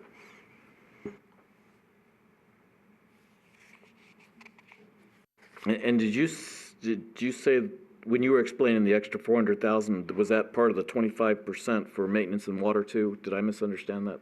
Because you went to the wastewater for increase, but the maintenance the water has a 25% increase also. Yeah, that 25%, so that's O&M for water. And then the increase in wastewater was 10% in equipment. Oh, I'm sorry. I said 20, didn't I? I apologize. Thanks for 25. correcting. It was 10%. Okay, sorry. That's okay. Yeah, so those are the big, changes that we focused on in the two divisions. We're really in an interesting situation with increased costs, and trying to make sure we're stocked up with everything that we need in case something happens. So kind of going down if there's any. Well, my next question was related to my previous question, because we've got water charges as far as our revenue. We have that budgeted at 10.7 million, up from 9.6. And I'm wondering if that 10 million includes what we thought was going to be the increased rate charges. I'm just bringing this up because if it doesn't, then it should probably be changed before it goes to council tomorrow. I appreciate that. No, I'll definitely follow up and make sure so that it's corrected if it needs to be.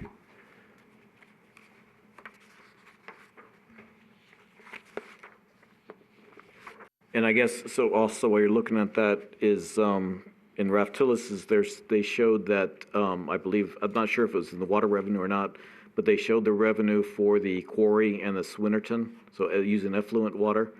And I'm not sure if that's part of that, and that might even be why it went up a little, maybe somebody brought that forward. But if that could be asked, and nothing else, just for the future to understand where the revenue from the effluent that we have on contract goes. Because it's hard to. Does it go to water or wastewater? Is that what you're saying? Right, or to make sure it doesn't go to the general fund. So I just like to be able to see if we can see it in the, at one point, well, in Raftili's, they have it broken out actually as a contract revenue. And so, I haven't seen that in any budget item, so it was just a question. Does that make sense, Joe? Yes, and I believe it's in the water. So they're just putting it as the service charge? I believe that, but I can confirm that. Okay, that would be helpful. Okay. And that can be for another time, but just so we can keep going forward.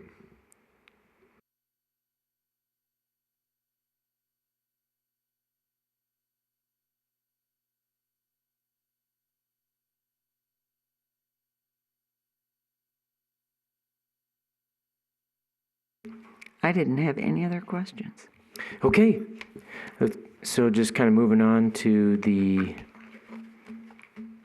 other sanitation division. That's our contract with Boulder City Disposal for the landfill. Part of it is that. So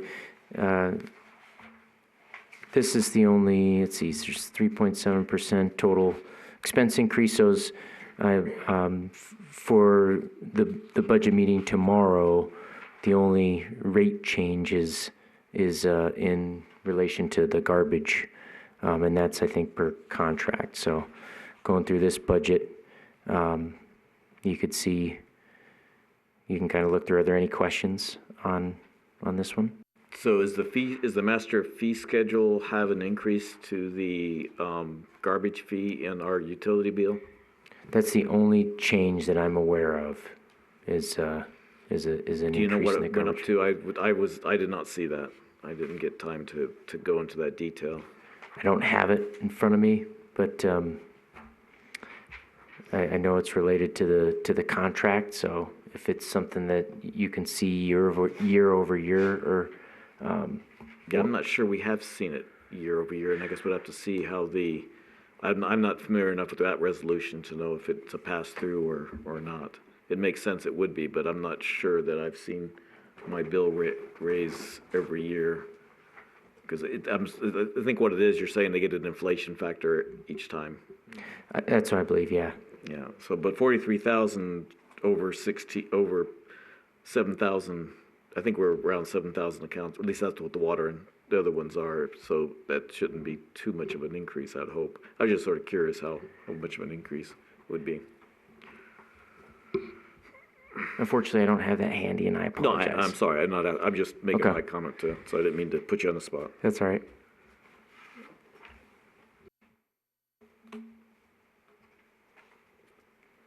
So that pretty much kind of wraps it up. Besides, if there's any other kind of questions, there's the capital improvements. Again, I apologize for not having that into you guys. So,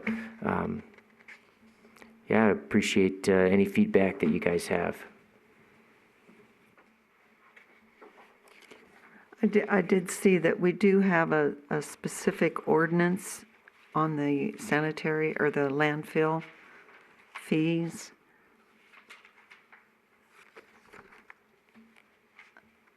So,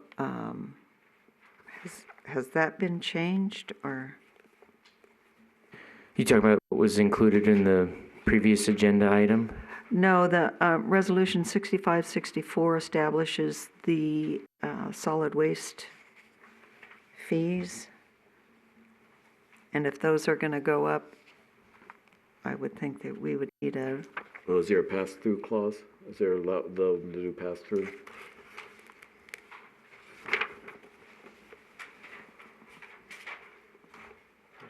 Standard percentage every year. yes, that answers that. Thank you. It Never does? mind. Okay, I know commercial does. okay. So disregard that question.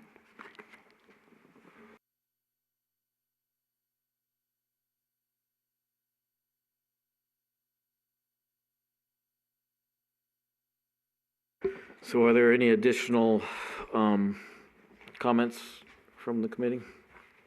I don't, you ask for, if possible, direction. I don't see that, I know you don't, well, I'll say that differently. I don't believe that we have any recommendation, do we, here? So I don't believe there's any motion related to this. My only recommendation is I was looking at this before, and I had to keep flipping back and forth constantly to know what department I was in, because it doesn't tell you on these pages. On the top of the page, you know. Just as a thought. Thank you. No, I'll make note of that.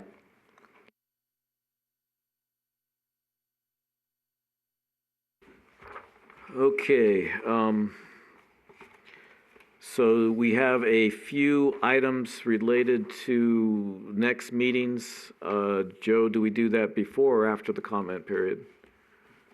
I don't know that we've got that on the agenda to Well, do. we have to, if my understanding as part of the Nevada statutes, that we can just say we have a meeting next, May, and you have a specific request for June.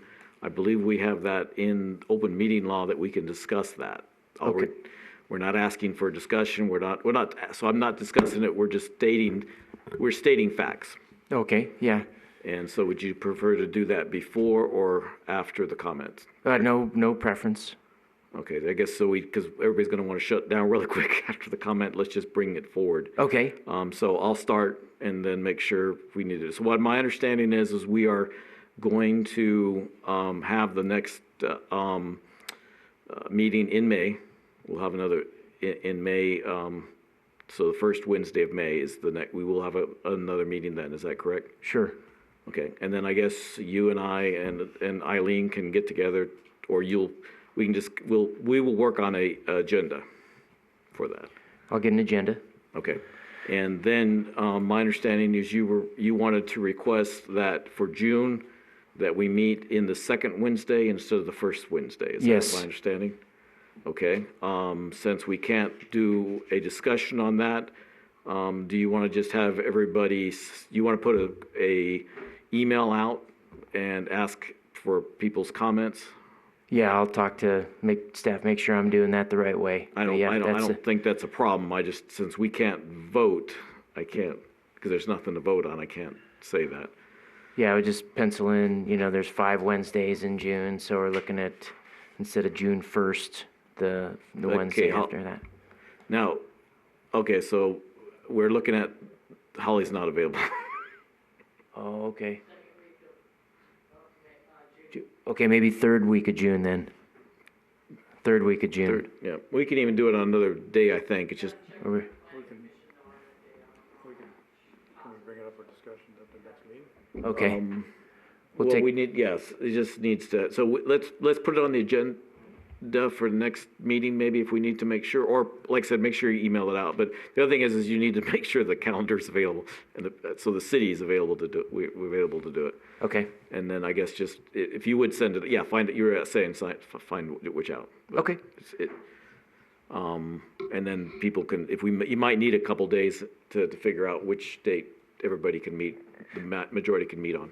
Because Okay. we've been trying to reserve our first Wednesday for our vacation schedules. I believe we've all been trying to do that. So we just need a little bit of advance notice, and that's the reason I brought that up. Okay. So we want to make sure we meet your needs as well as everybody else's. Appreciate that.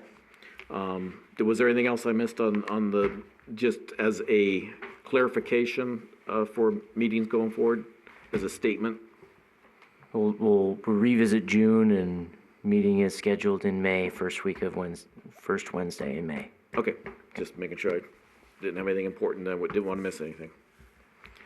Okay, so we will go to the comment period. There's nobody in the audience, so there's the deal.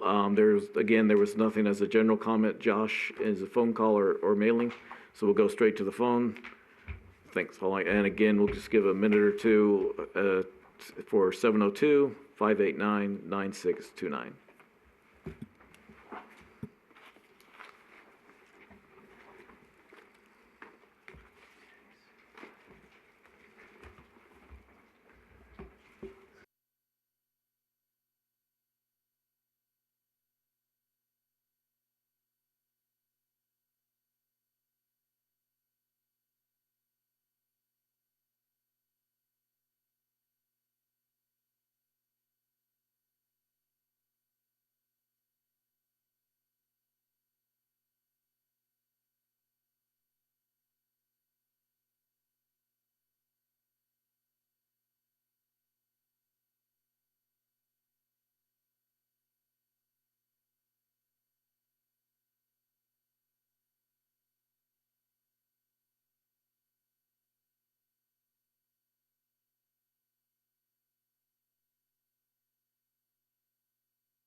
I think we're good. Okay, not hearing any comments, then I will we'll close out the general comment period, and I will make a motion to close for the adjourn. I'll second. All in favor, say aye. Aye. All opposed, say nay. Passes, and I see that we're at finishing at 6:37. Okay.